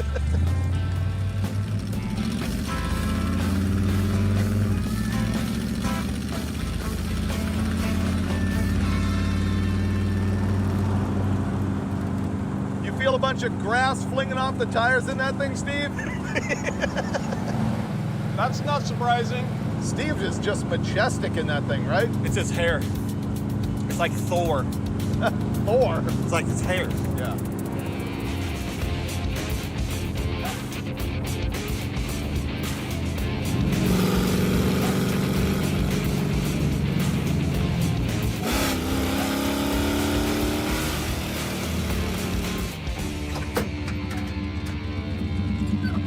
It's not good, Dulcich. That's a rod knock. I can smell it from here. That's hairy. So here's actually the worst part of this situation. We raced a Prius on the highway and lost. I was right behind you. I Yes. saw the whole thing. It was embarrassing. Because we were rod knocking. When we were blasting down the highway, we literally ran a Prius a little bit. It was like a fan who saw us on the road. And now this thing sounds like it's rod knocking. It's over here. So we're gonna throw some motor sauce in this thing and cross our fingers and drive it until parts are hanging out and hope it doesn't hurt the block. That's bad. Cotten, Huh? what did you do? Huh? You were driving. Huh? Put a tag on it, and this thing is going to the morgue. This is some thick goo-boo-goo. Man, why you blow up, car? We was doing so good. I'm gonna blame Steve. Oh! Whoa! What? What was that? That was payback is what that was. Because you may not realize this, but it's not Steve and Cotten who wanted to spray me with water. It was Director Brad. Handled. It's not that good in the ear, is it? All right, it's all fun and games splashing the crew, but we're gonna find out if we fix the rod knock with the pour-in sauce. Ready? Yeah, go. Oh, it's even cranking slow. There we go.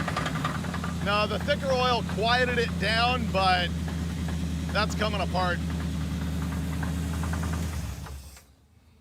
Right now, Cotten might just want to say a few words and shut the hood. Really? For real? Unless you want to keep it as an open hood ceremony. All right. It is not fixed. Let me handle this. Let's see. Right there. Man. So it's junk. Cotten broke it. We're going to figure out how to put it on a trailer and figure out how the three of us are going to get all the way to Pontiac, Michigan. Aw, unhappy face. I'm Wreck-It Ralph. I'm sorry. Break everything. It has to suck to be Freiburger because we're riding in style in the Wreck Runner and he's got to get into some stupid SUV and drive all the way to Pontiac? Well, I did blow the car up. So now they're heading there. Dave's got to take care of that. We're going to get on the road. Gonna get wet. Bye, guys. That's payback, man. Enjoy your boring ride, David. In the AC. See you guys later. Did you get wet? Oh, damn straight. I got wet. Well, let's make some time up, man.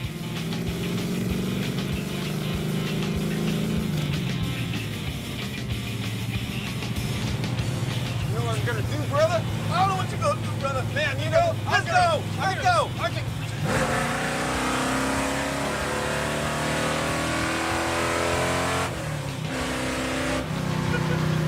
I'm gonna lay down some RPM. That's what I'm gonna do. I love me some Roadrunner. I do too.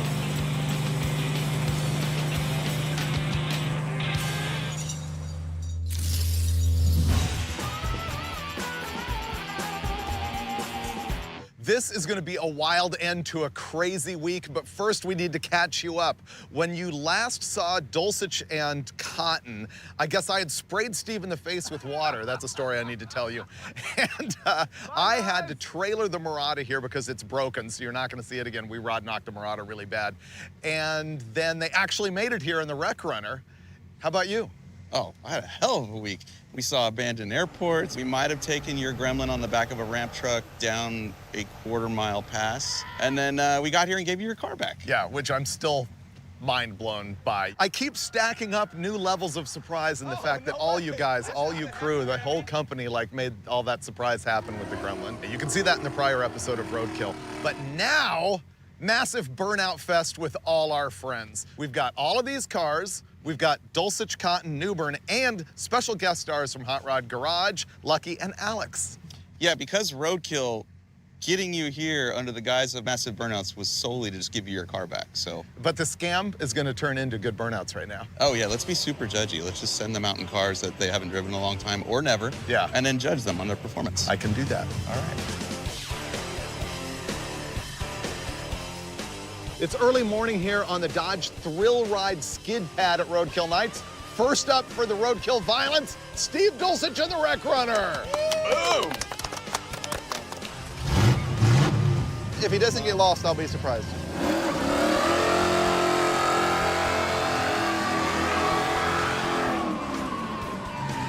Nice entrance. There we go, all right. Now we got smoke. There it is. Whoa, this is excellent smoke. How long do the motor pops? I wonder if he turned the fans on. It's pouring fluids. It's pouring fluid. I wonder if his fan's on. Is it Turn dumping your fan fluid? on. It's dumping fluid? Yeah. Wish I remembered to turn the fan on. The performance was about a 6, but the hair's a 10, so I'm gonna give him an 8, you know? You could call it amateur mistakes, Amateur but mistakes. I did not turn the fan on. I turned it on when I saw 230 on the temperature gauge, and I was like, oh, the fan must be off. But anyway, it was pretty fun. 2:30, I'm running late. But who's next? Alex. Oh, my goodness. What are you driving?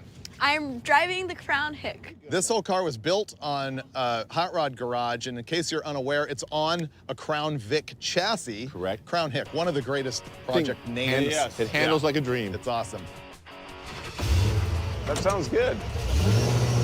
We got little teeny tiny tires. Oh, hello. Wow. That thing makes really good smoke. Heck yeah!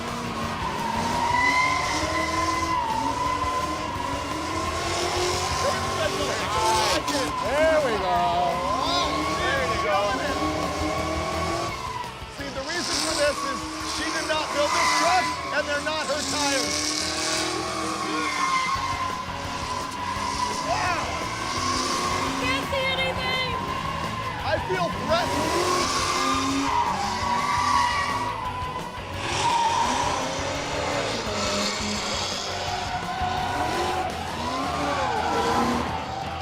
Wow. Nice. That's a golf clap. That poor truck. You get golf claps. Golf claps. That was a win. Got it. That was fun. Nice work. Thanks. Thank you. That was Thank really, you. really solid. My theory was you didn't build it and they weren't your tires. I like the way you think. Really good smoke. Yeah, okay, what I'm really looking forward to is these guys in the vet cart. Yes. Yeah. Just keep in mind, Cotton's already rod knocked a vehicle. Yeah. That's why he's out of control of the pedals. That's at the papa. Isn't the general rule that if you're driving when the car brakes, it's your fault, right? Yeah. Remember, what they're doing here is tandem driving. We've got 12-volt Dave handling the gas and the brake, right? Bang, baby. And then we've got Rod Knock Cotton steering. That's a good name. We just took a vote. It's on you. Rod Knock Cotten.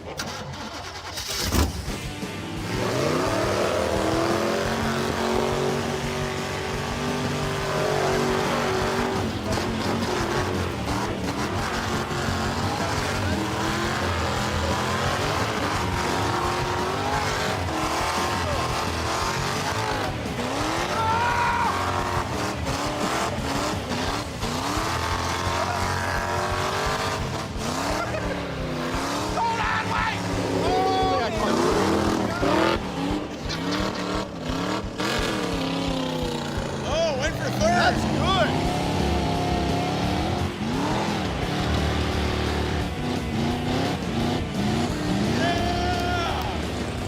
That's a good car.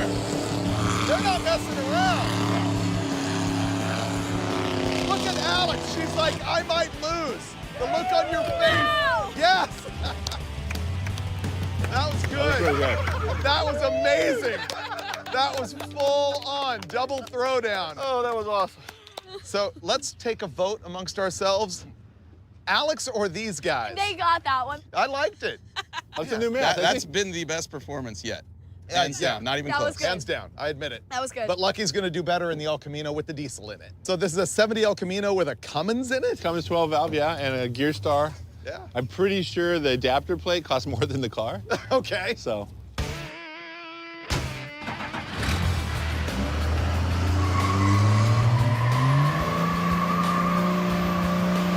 Is this what the Ramp Truck sounds like? Oh, yeah. There's some good smoke going.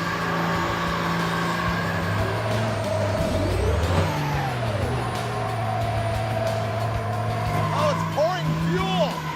That's why it's spinning better. This is good. I give this credit. Oh! Did it blow off a discharge tube? Sound like it lost boost. Oh, it's blowing smoke, yeah. We're thinking turbo discharge tube popped off the thing. What did you do? What was that popping sound? Probably discharge tube. Pretty sure the tire blew. Nah. Tire blew. Woo!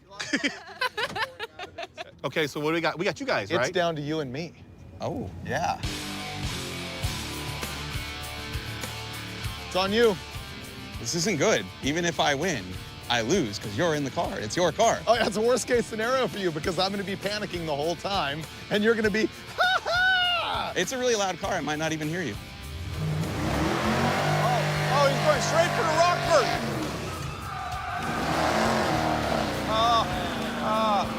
Didn't quite execute. He's only getting warmed up here. Nice. He's got speed. I'll give him that. Nice. Whoa, whoa, whoa. What? 10 pounds of oil pressure. Oh. There's a pause here. Yeah, he's got to restart, so that's... Yeah, this is like... Yeah. He's drifting it. He learned how to do it, now he's drifting. Where's the smoke?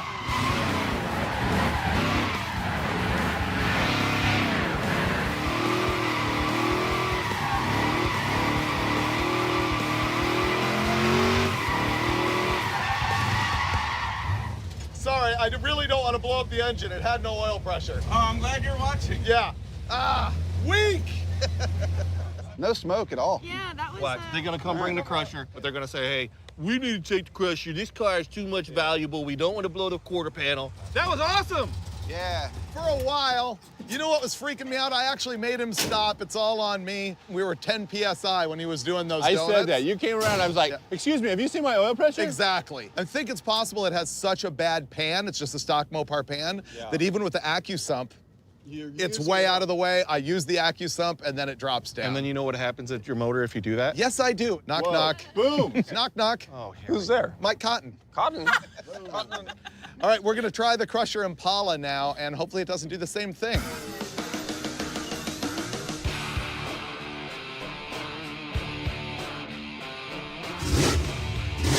Oh, that sounds like a winning automobile right there. It is loud.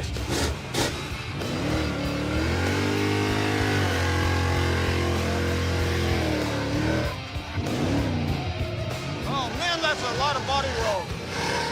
Oh. See, they're having to reset again. They've already lost control. Little more brake drag.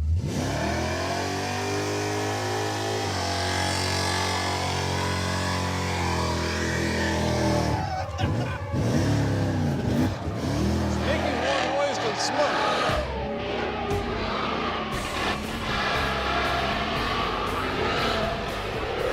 I thought this was a smoke show. I thought it was too.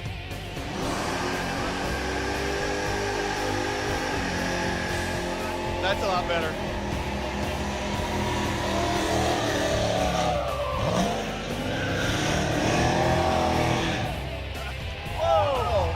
Oh. The power steering doesn't work. I was heading for the barrier. It's unsafe at this point. I can't steer. So I think Newbern and Cotten win. Oh, 100%. We got roadkilled. What happened? I don't know, but I'm pretty sure you dudes won this whole deal, man. Oh, yeah, this is fully a Newbern and Cotten win, in my opinion. Nice work. Yep. Nice work. Nice work, guys. The least amount of horsepower and the biggest tire 100%. took the win. Two people, though. Teamwork here, folks. That's what it's all about. So Cotten and Newbern had the best burnouts, but we gotta give credit to Alex Taylor. That was amazing. We went on to have an awesome time at Roadkill Nights. This was truly one of the best weeks ever, between getting the Hemi Gremmie back and just having a great road trip with friends. But the real winner here is Cotten. At the end of the event, with all of the goodwill going around, I decided that since he had so much love for the Murata, he should have it. And in true roadkill fashion, it destroyed itself as he was towing it home on a dolly. It turns out none of us noticed that the brakes were sawing through the wheel and it came apart. I heard a pop.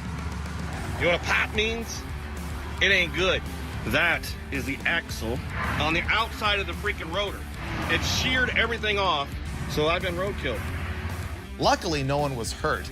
And when Cotten gets it fixed, maybe you'll see it again here on Roadkill.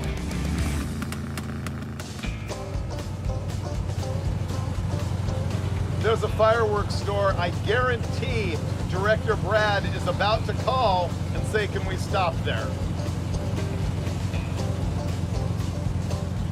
Oh, he's further behind us than I thought, but wait for it.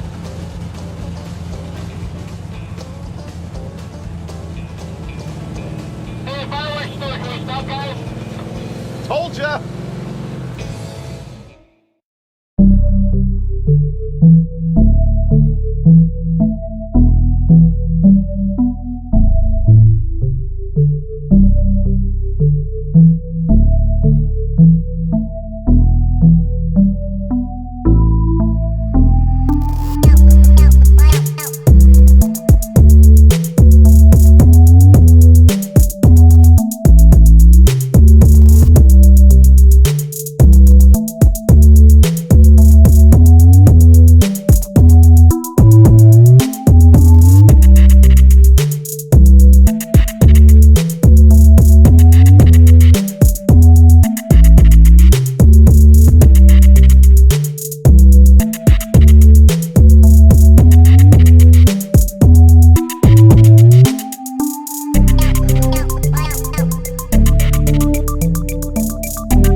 Hemi Gremmie road trip with all the burnouts you can handle.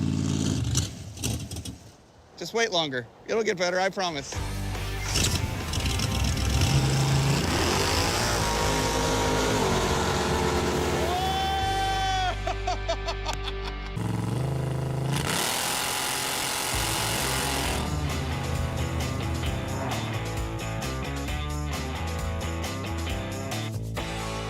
You remember the Hemi Gremmie, a name that should clue you in that it is, in fact, a 1975 AMC Gremlin with a 426-based Hemi at 535 cubic inches. Let's review the history of this thing. I bought it way back in 2007-ish for like 700 bucks-ish. Motor Trend road tested the thing. We ended up on that show where we had the Prius and the Gremlin. We spun the Gremlin out on the highway and then ran over the Prius with the tank.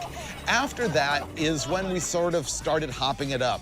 I had like this dream in my head of this cartoon that you see here today. I wanted it to look like an Ed Roth freak show of a car, the Hemi Gremmie. So in 2 episodes, we put it on a Model A chassis, made it sit way up off the ground like a 70s street freak, and installed a 426 Hemi and a Gearstar 4L80 trans. Hit it. So we got that done.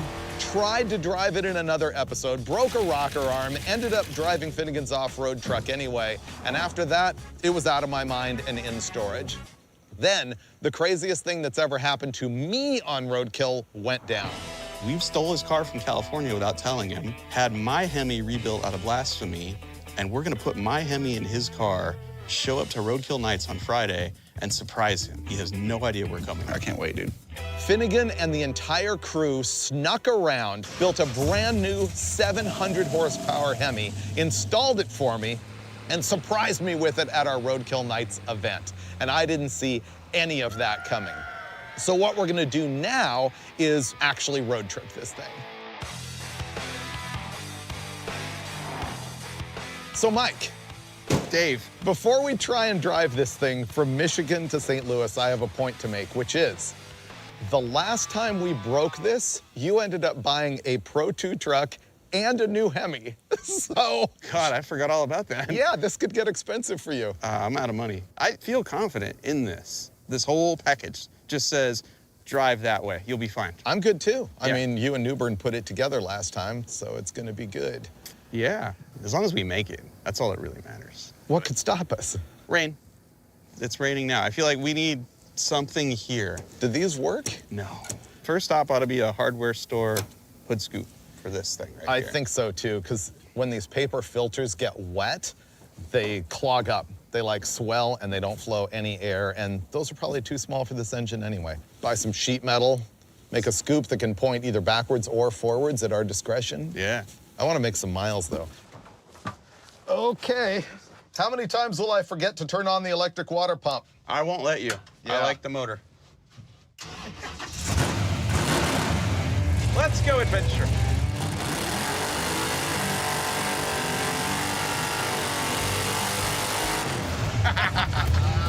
Oh, it does good burnout. This does, which is really what it's for. Instant smoke. Steering is a little slow.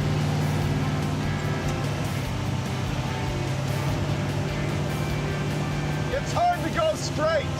Oh, yeah, straight axle life. The converter is loose. Oh, yeah. That's sweet burnouts, though. Yeah. Yeah, when you shift, the RPM doesn't drop. Because it's already slipping. Yeah. We're gonna make it.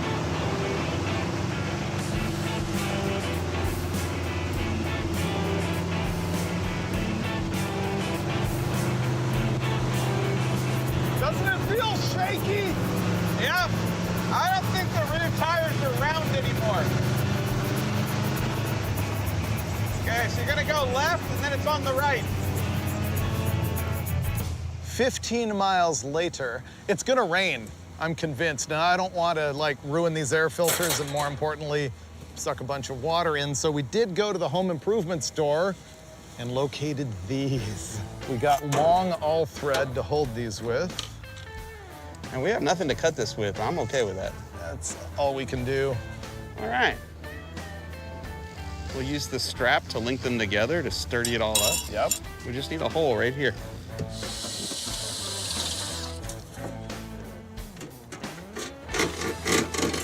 Yeah. Money. Backwards so it doesn't get rained in. Yep. Rain, race. Rain, race. Ram air. Look, we even got air filter. How's that? It's amazing you can get off-the-shelf parts for your Gremlin Hemi right at the home improvement store.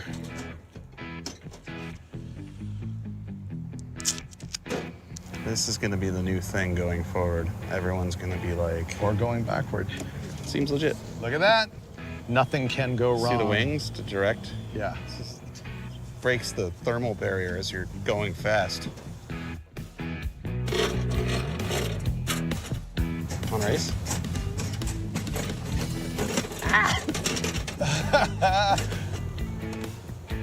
It's gonna start to get hot.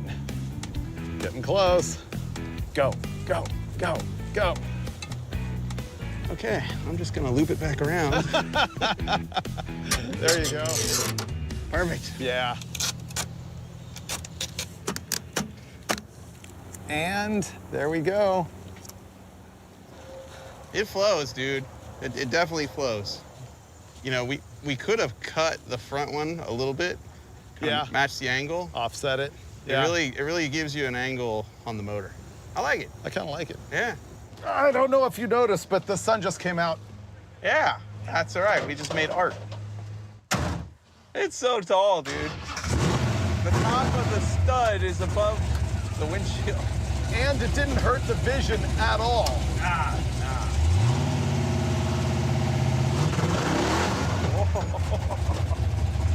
Oh, this looks nice. Someone already laid down burnouts for us. Yep.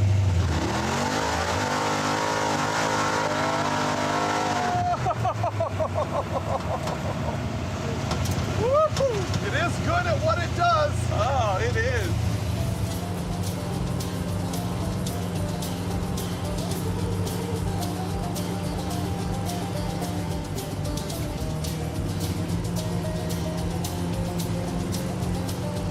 This is sketchy.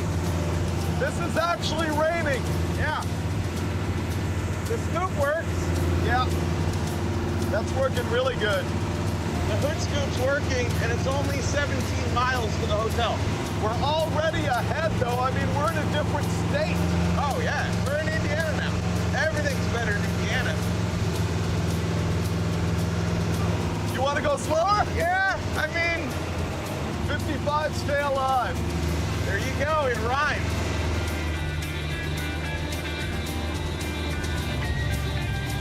But look, now that we're going slow, it's overheating even in the rain. Or not overheating, but running hot. Yeah. We lived. Oh, that was rough there for a while. Wow. Look, dry. This worked really, really well. That's some solid engineering. Boy, that was an unusually easy roadkill day. By the time we met up with our buddies at Pilot and got on the road, it was like 4 o'clock after making this whole thing. And we made it to a different state, Indiana somewhere. Indiana, allegedly, somewhere. Which is pretty good because we're trying to head to a buddy's shop in Indianapolis to get a roll cage done at some point. On the highway in the rain, it's fine. As soon as you're idling, it's junk. This ride's horrible. Oh, there's the violence of the hopping, too. Only at 70 miles an hour and above. Everywhere under that, smooth as butter. Yeah, it's super violent. I think the wheels aren't balanced, so maybe we'll look into that tomorrow as well. Sure. But first, beer. Yeah, beer.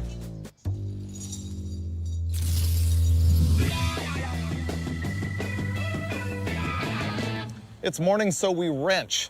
There's a couple small things going on here, one of which is the steering's falling apart. There's that. We took this thing to a tire shop this morning because it has a violent shake above 70, and it looks like one of the front tires is not round. It's quite egg-shaped, so it's gonna do that. I think we have to cinch a valve cover a little bit. You've got to, like, smoke-proof your floor. Yeah, just a little layer there, you know, keep the dirt from blowing up. Yep. Nothing major. I'm gonna take the hood off so I can do the valve covers. If you want to tighten the pitman.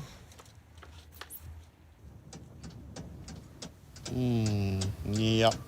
That's not good. The people at the tire shop obviously pay way more attention to critical items like the steering than we do, because they found this when they were taking our wheels on and off to balance them. And that's not good. This should not twist on that shaft. So we're just gonna tighten that up. We bought tools we didn't have for the sole purpose of making sure we could get it to where we want to go. Because I want to live. I'm pretty sure Freiburger wants to live. Ow. I'm good. I'm good. It's a metric nut. You really don't want to use an 1.1/8" socket on it. All right, just a quick cinch on the valve covers. The engine is new. It's amazing how it just idles good. I mean, it's just like a pussycat, as Dulcich would say. Super easy to drive. The rest of the car, not really. The steering is very heavy. It's a little bit loose. It's hard to recover the steering really fast if you wanted to do like a power slide or something like that. It rides like a CJ5, like a lifted CJ5 on the highway. The interior is surprisingly comfortable. Mike might disagree because he's got a bunch of stuff flying at him through the holes in the floor. And aside from that, it's just really good. It's a fantastic burnout machine, and everybody wants one now. Done. That's better. This breather isn't exactly right for the valve cover, so I'm gonna do the old microfiber on the breather with a zip tie trick in hopes of lubricating the firewall just a little bit less. There we go.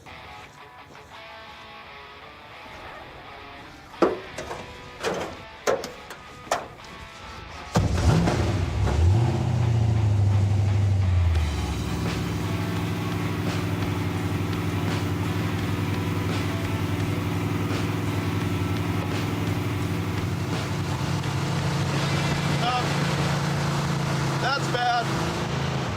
I think it's the back tires. Think so? Does it steer any better? Nah, same. Still shakes. Yeah. I wish we could actually do an acceleration run, but it's too scary. Yeah, I'll get out while you do it.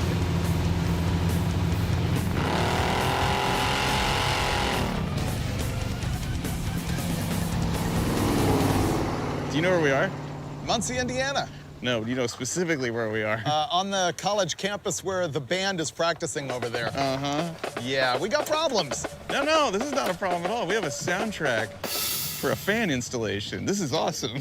This thing was overheating to 230 in traffic. I was freaking out. I don't want to hurt this engine. We think we know what's wrong. What are we doing? Taking the shroud off and putting 2 different fans on? Yeah, we're gonna take one fairly ineffective fan and replace it with 2 slightly better fans. Yeah. And get rid of the shroud. Well, yeah, counterintuitively, I think the shroud is part of the problem. This fan that's on it flows nothing, and so the shroud is probably blocking airflow more than the fan is helping. Okay. Our plan here is to take this bar out so we can lift the radiator up so we can get to the bottom screws to take the fan shroud off. Okay. All right, now the whole radiator should flex upward. Usually you need a fan shroud to keep things cool, but this fan is so lame, we're thinking that it's hurting. Almost there. There we go. Wait, unplug-a-rooney. That's what victory looks like right there. Yeah, this fan is lame. Big, but not efficient. There isn't a lot of bite to these blades. It doesn't move a lot of air. Here's our new parts store fan. Is this a puller or a pusher? I think depending on how it's wired and which way the blade's going, it'd be whatever you want it to be. Yeah, you'd have to take it off. Oh, it says it goes this way. It's probably a puller, you know? Probably a puller. Will I read the directions? No. You've been on this planet for 97 years. You know the rules, according to the internet.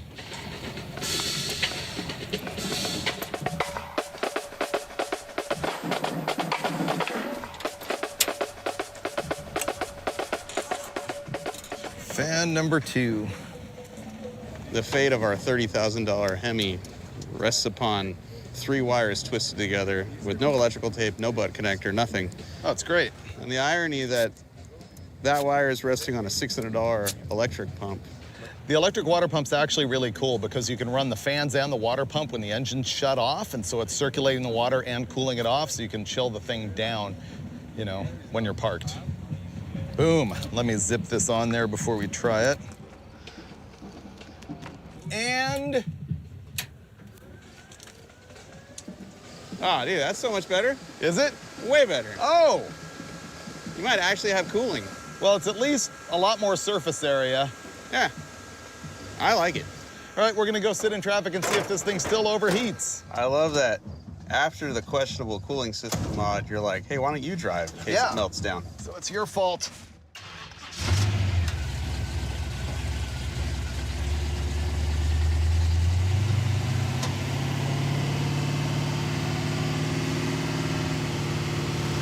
You have to squeeze the trigger just a hair. There you go.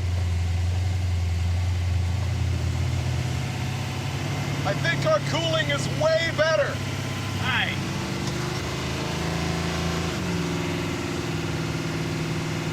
It's still climbing, but it's only at about 185. All right, I like it. I hope you're saying you really like it. Yeah, okay. It's good, it's good. Kind of drives like my Bel Air. Like the Blasphemi? Yeah. It wanders a little bit, rides a little stiff. Yeah. We got a ton more flow through the radiator. Now it's 180. This is great. Yeah, it's happy. Now that you've driven it, how do you feel about giving me 700 horsepower? I'm afraid to put my foot down. Yeah, it's a little irresponsible.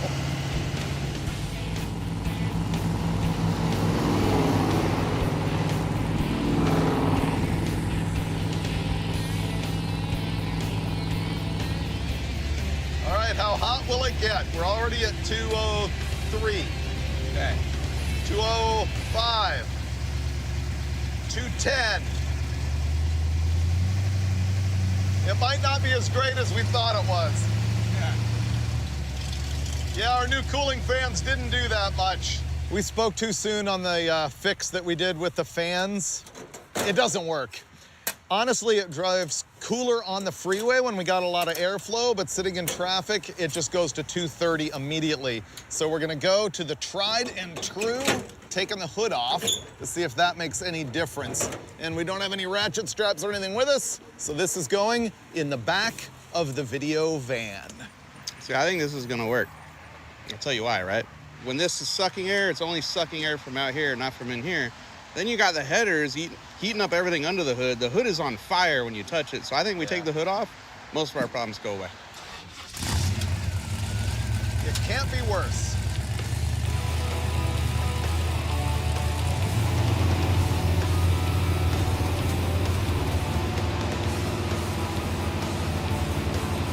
Yeah, didn't do that much. Headed for 220.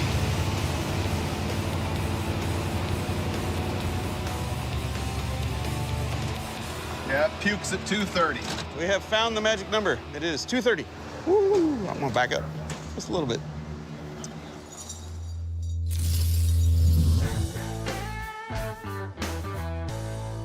It's Wednesday morning, and we're going to be responsible and put a roll bar in this garbage. We're Johnny Lindbergh Motorsports, and these guys are going to help us out. So this is Johnny right here, and then over there you've got Richie. Johnny is like the top alcohol funny car genius of all time. 1 European championship, 2 here. Is that right? Yeah, that's right. And then Richie drove a top fuel car for Morgan Lucas and then also for Connie Coletta. So these guys are way better than us. Yeah. What we're gonna do is gut the interior out of this thing, ask these guys to put a bar in it, and I think Mike and I are gonna work on trying to make it actually cool.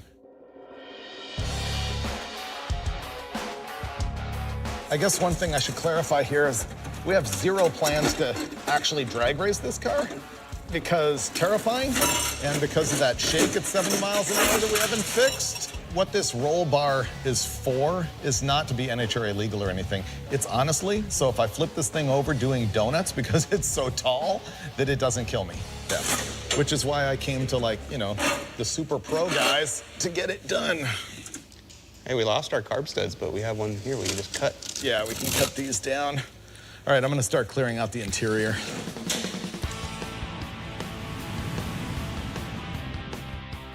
the fab geniuses are in the back getting ready to strip the interior and put a roll bar in there. I'm gonna take the grill out because I wanna move our transmission cooler away from the front of the radiator to behind the light that doesn't have any wiring. Great. All right. Do it.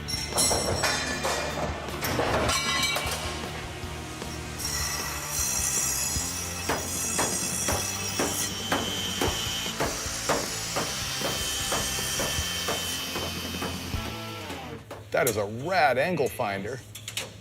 Yeah, it has the same radius as my tubing bender. Oh, perfect. 16-inch radius. I love that. It's pretty accurate.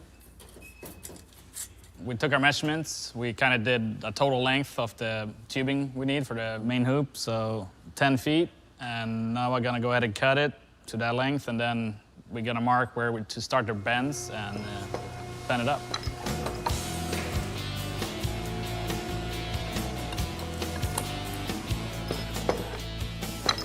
What do you think? It looks like a hoop to me. Yeah. Okay, we're gonna move the transcooler from here to there. Mike's done the hard work, I'm doing the zip tie work.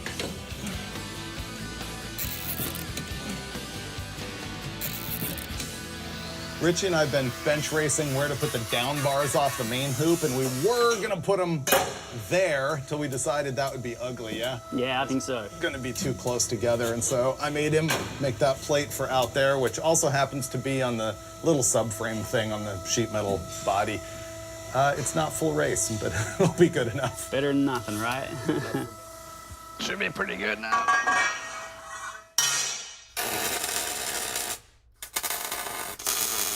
As our first test on the main hoop, Johnny promised me perfection.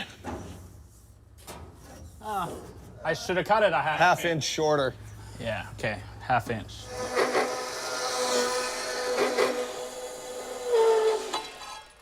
Test fit number 2. There we go. Right there. Johnny sort of fixed that main hoop. We test fit it. It's great. Richie's back there welding right next to the fuel filler. Yeah, it's great. Yeah, my shop is OSHA approved. Right. Is it fireproof?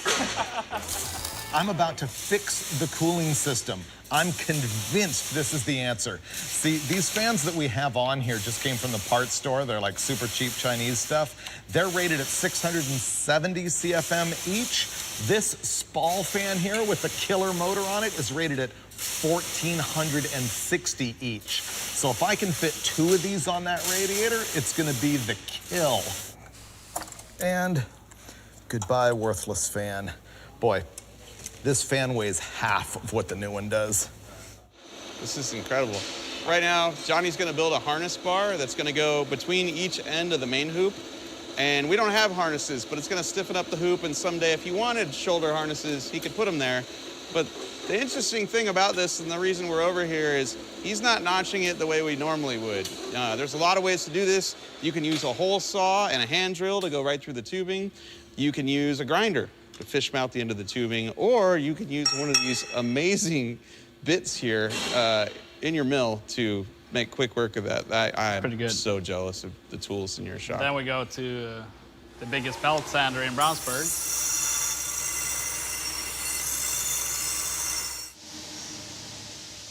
Nailed it.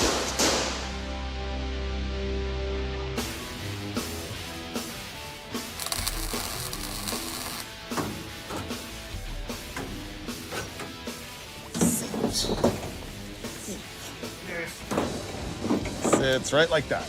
Oh, that's pretty perfect. Nailed it. Okay, so I burned that bar in? Yeah.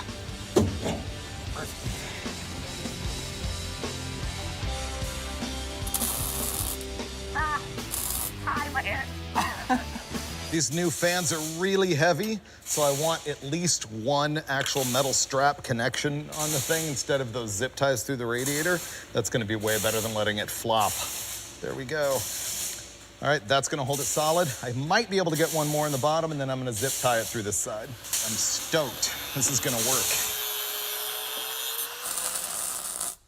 See this funny car body up here? Johnny actually drove Nitro Funny Car for Jim Head for a few years, and he was racing at Phoenix one time, and John Force came across the lane, hit the back of his car, and ran completely up and over the thing, like right over the driver compartment. Obviously, Johnny was okay, but that's what's left of the body. The other side was trashed.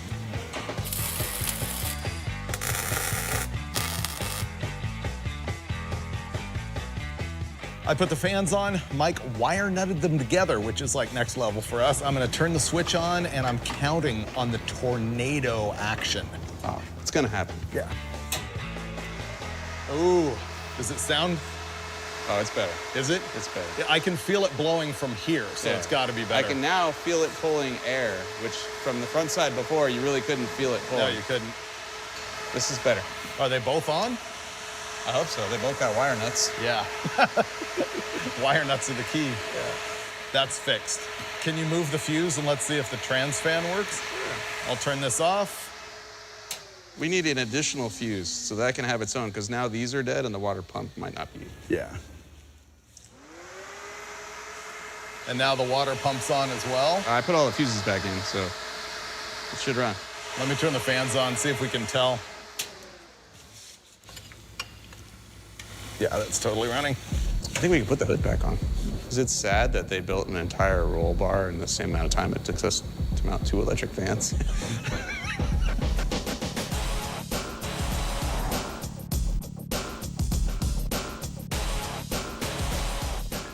This is actually exactly what I was hoping for. Thank you, guys. This is literally for when I drop it on its side in a burnout contest. It'll save me. Plus, now the body's a little bit more than sort of attached to the frame. The roll bar's all in. It's like exactly what I was hoping for. I'm super stoked. It's been a fun day with these guys. I have to bolt the seats in. We have to load our junk back into the back. And then Johnny says I can go maybe do a donut or two in his front yard. So here we go.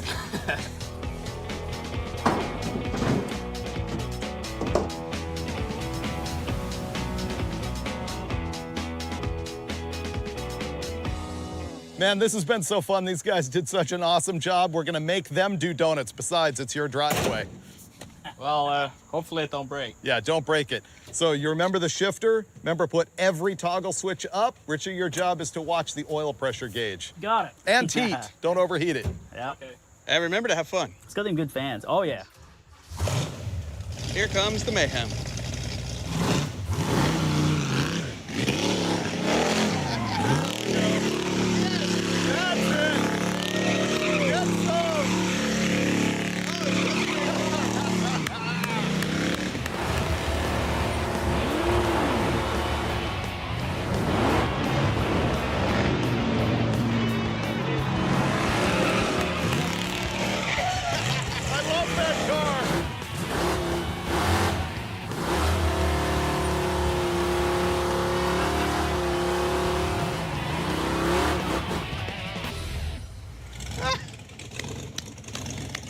That was awesome.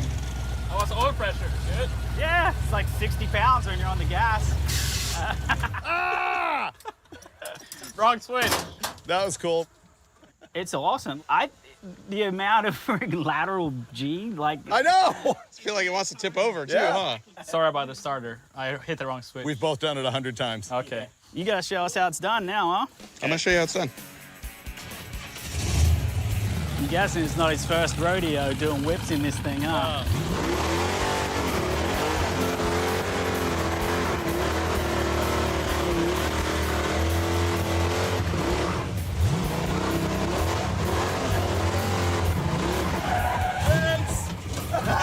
I couldn't see. I couldn't see.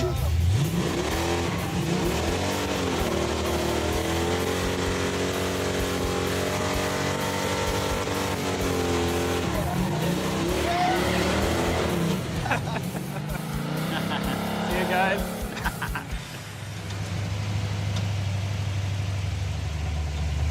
It still overheats. How can that not help? That is so dumb. It's coming down now that you're rolling, but it just won't idle. It's gotta be an airflow problem. Those fans move so much more air. Yeah. And yet they didn't help at all. Unless the fans blew a fuse.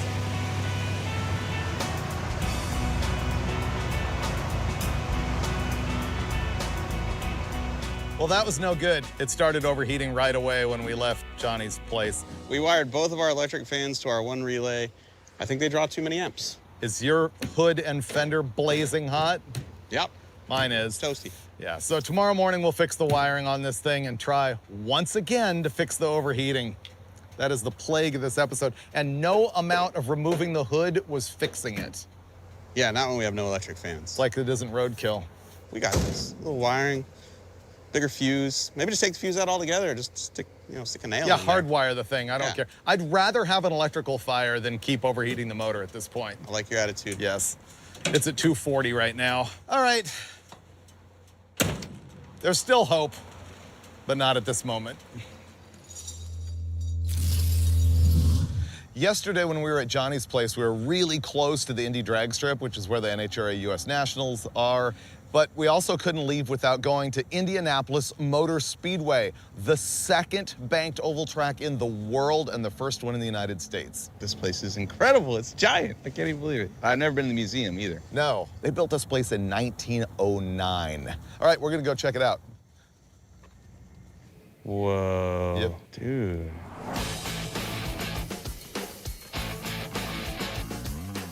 All these cars in this area of the museum are past winners of the event. Over here, you've got the first winner. Yeah, that's 100 years of racing right there.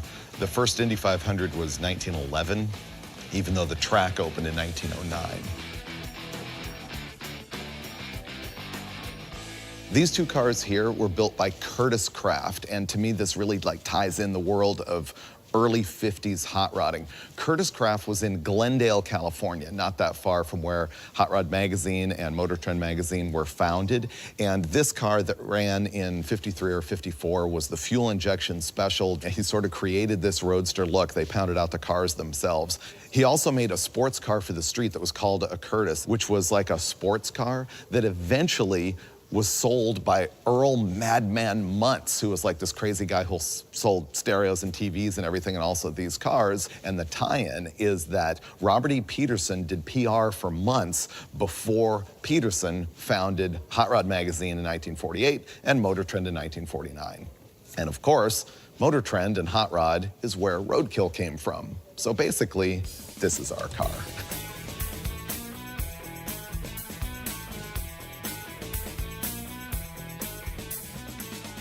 This might be the coolest part of this entire place. If you actually win the Indy 500, you get your face sculpted on a 5'4" tall sterling silver trophy, along with 100 other dudes who have won the event. This is really cool. In the mid-60s, Ford made their Indy dedicated engine, which was basically like a 289 de-stroked, but it was dual overhead cam. And the freak show about it is that the induction was in between the two camshafts on each bank, and the exhaust came up out the middle. Very, very cool, like high RPM screamer stuff. In modern times, Ed Pink has built a couple of these engines that have ended up in hot rods. But that's just cool that the OEs were doing stuff like that. We love the Indy Museum, but now we gotta go wrench. The Gremlin is still overheating. It's gonna be a good day. Ready for... What did you do? I was just excited. This is gonna be take 4 of trying to fix the overheating on this thing. Yeah, I think we got an amperage problem here. Pretty sure too many fans for one fuse. Yeah, our wiring failed last night on our new good fan. So we're gonna try and add a relay, make it more better. Well, hey, maybe if the wires were tight on the battery wire for the alternator, things would go better. There could be that. Yeah, I think that was our problem. Really? I don't think we can return all that. We just need a new bag to carry it in. Seriously? Yeah, the wire is totally loose. I'll tighten it up, let's try. That's one fan. Okay. So we got the trans fan working, the trans cooler fan, but not the radiator fans. Let's go bigger. That's a 30. Let's try 40. Give it a shot. 2 fans off 1 relay and 1 40 amp fuse. Working. We're back, Mortimer. Hopefully that blew immediately when we left Johnny's place, and that explains the overheating. Yeah, I think that's what happened. On the bright side, if we really did drive all the way here with no fan and it only went to 230, then we're pretty good. I feel good about this. Are any wires getting hot over there? Let's see. Nope. Nope. That was easy enough. You want to see if it has water? Sure. Like Tom Cruise and Cocktail. It's the exact right amount. Okay. We're done. All the relays and connectors that we're not actually going to need that Mike put everywhere. What do you want to do when this doesn't work? Go to another museum?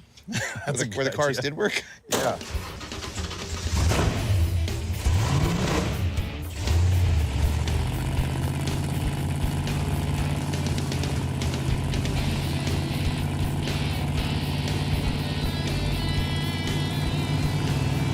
So the trans-cooler fan works now too. Yep. All the tornadoes are happening at the same time. We got a vortex happening. Wow. It's spunky.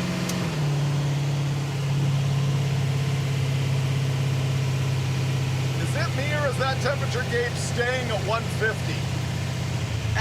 Yes, it is, my friend. So it's not getting hotter. It's 160. Yeah? I believe our problems are solved. All right, we're headed to St. Louis.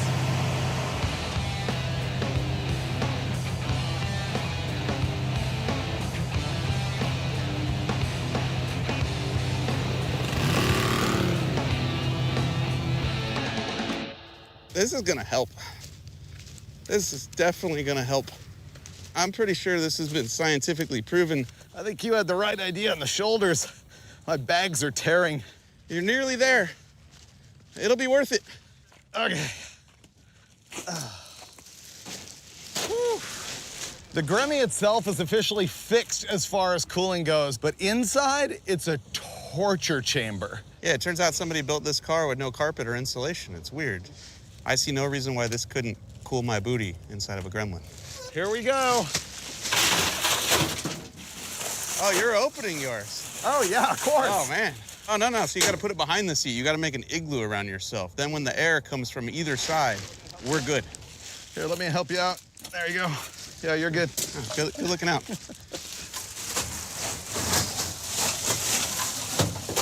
Oh, it's already better, dude.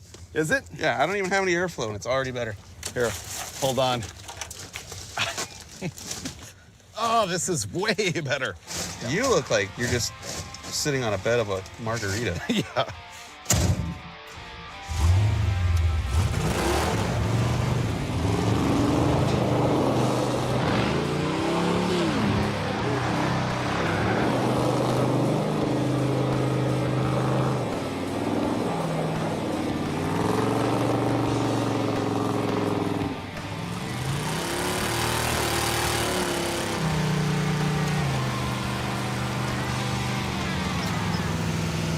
This is so much better. Right? Wow, the cooling effect with the breeze. This must be what a penguin feels like on a hot summer day. Wow, I am so much better. Yeah, this is amazing. It's like a brand new car, dude.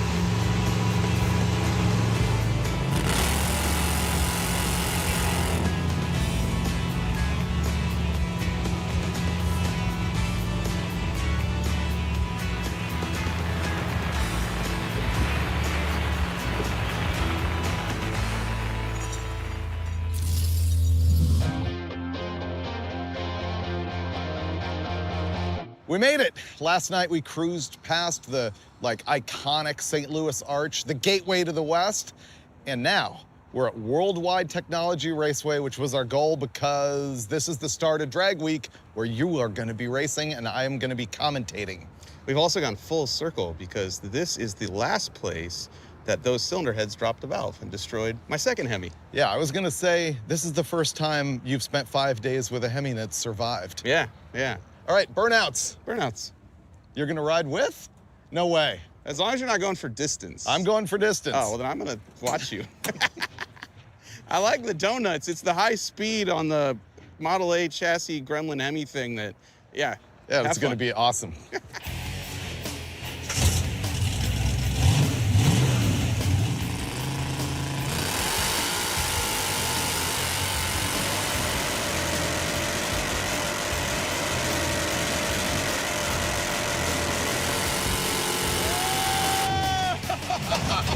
Wow, this could just keep going. That is so fun. So much violence. Oh, man. That car's a beast. Yeah. Wow. All right, I'm gonna get Mike. We're gonna do some donuts.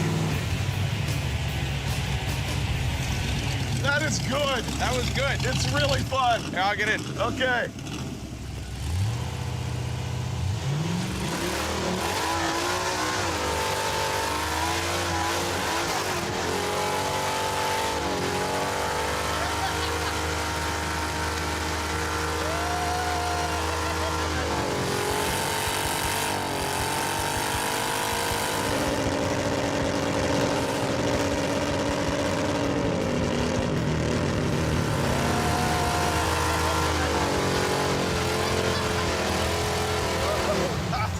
Dude, it's so good. It really is. How's the temp? You're good, dude. 205. Okay, I'm gonna give you a little burnout for distance. Okay? Yep. Go for it.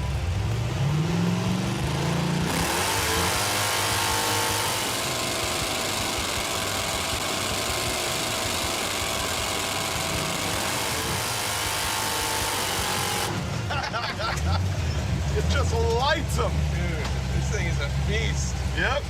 And it's still alive. I know. The line lock works pretty good. What this episode shows you is you can take a $700 car and a $2,000 chassis, throw a ridiculous engine and gear star trans in the thing and have the time of your life. It also shows that you gotta hit the road to work out some bugs on any new project. But what you don't need is a Hemi. The reason we have one here is it means a lot to us. Remember, this is the engine that was mine and I traded it to Finnegan for an aluminum race V6 and it went into Blasphemi. It blew up a couple times and then Mike rebuilt it without me even knowing about it and stabbed the thing into the Gremlin and presented it to me at Roadkill Nights. Now, there's still that race aluminum V6 sitting around. Maybe we should do something with that because I gave it back to Finnegan. And if we do, you'll see that in a future episode of Roadkill.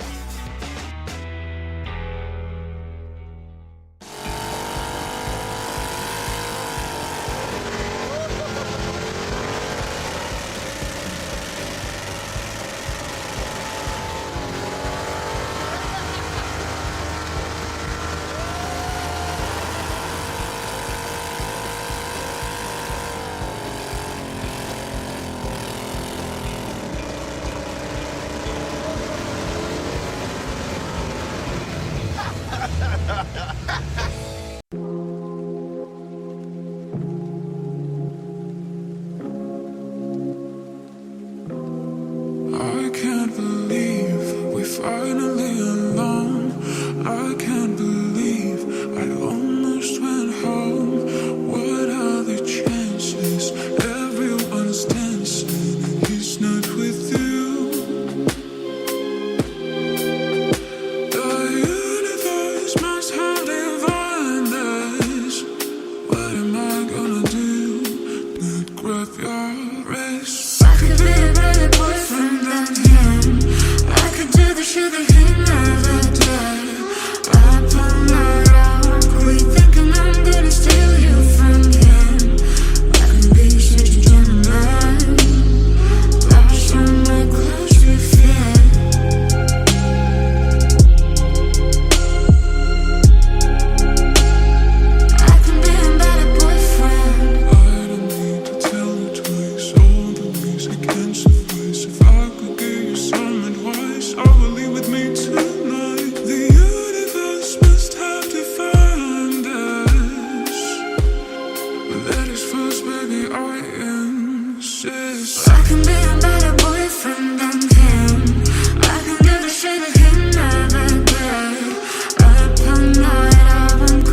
take you home. I can be a better boyfriend than him. I can do the shit that he never did. Up all night, I won't quit. Thinking that I'm gonna steal you from him. I can be such a gentleman.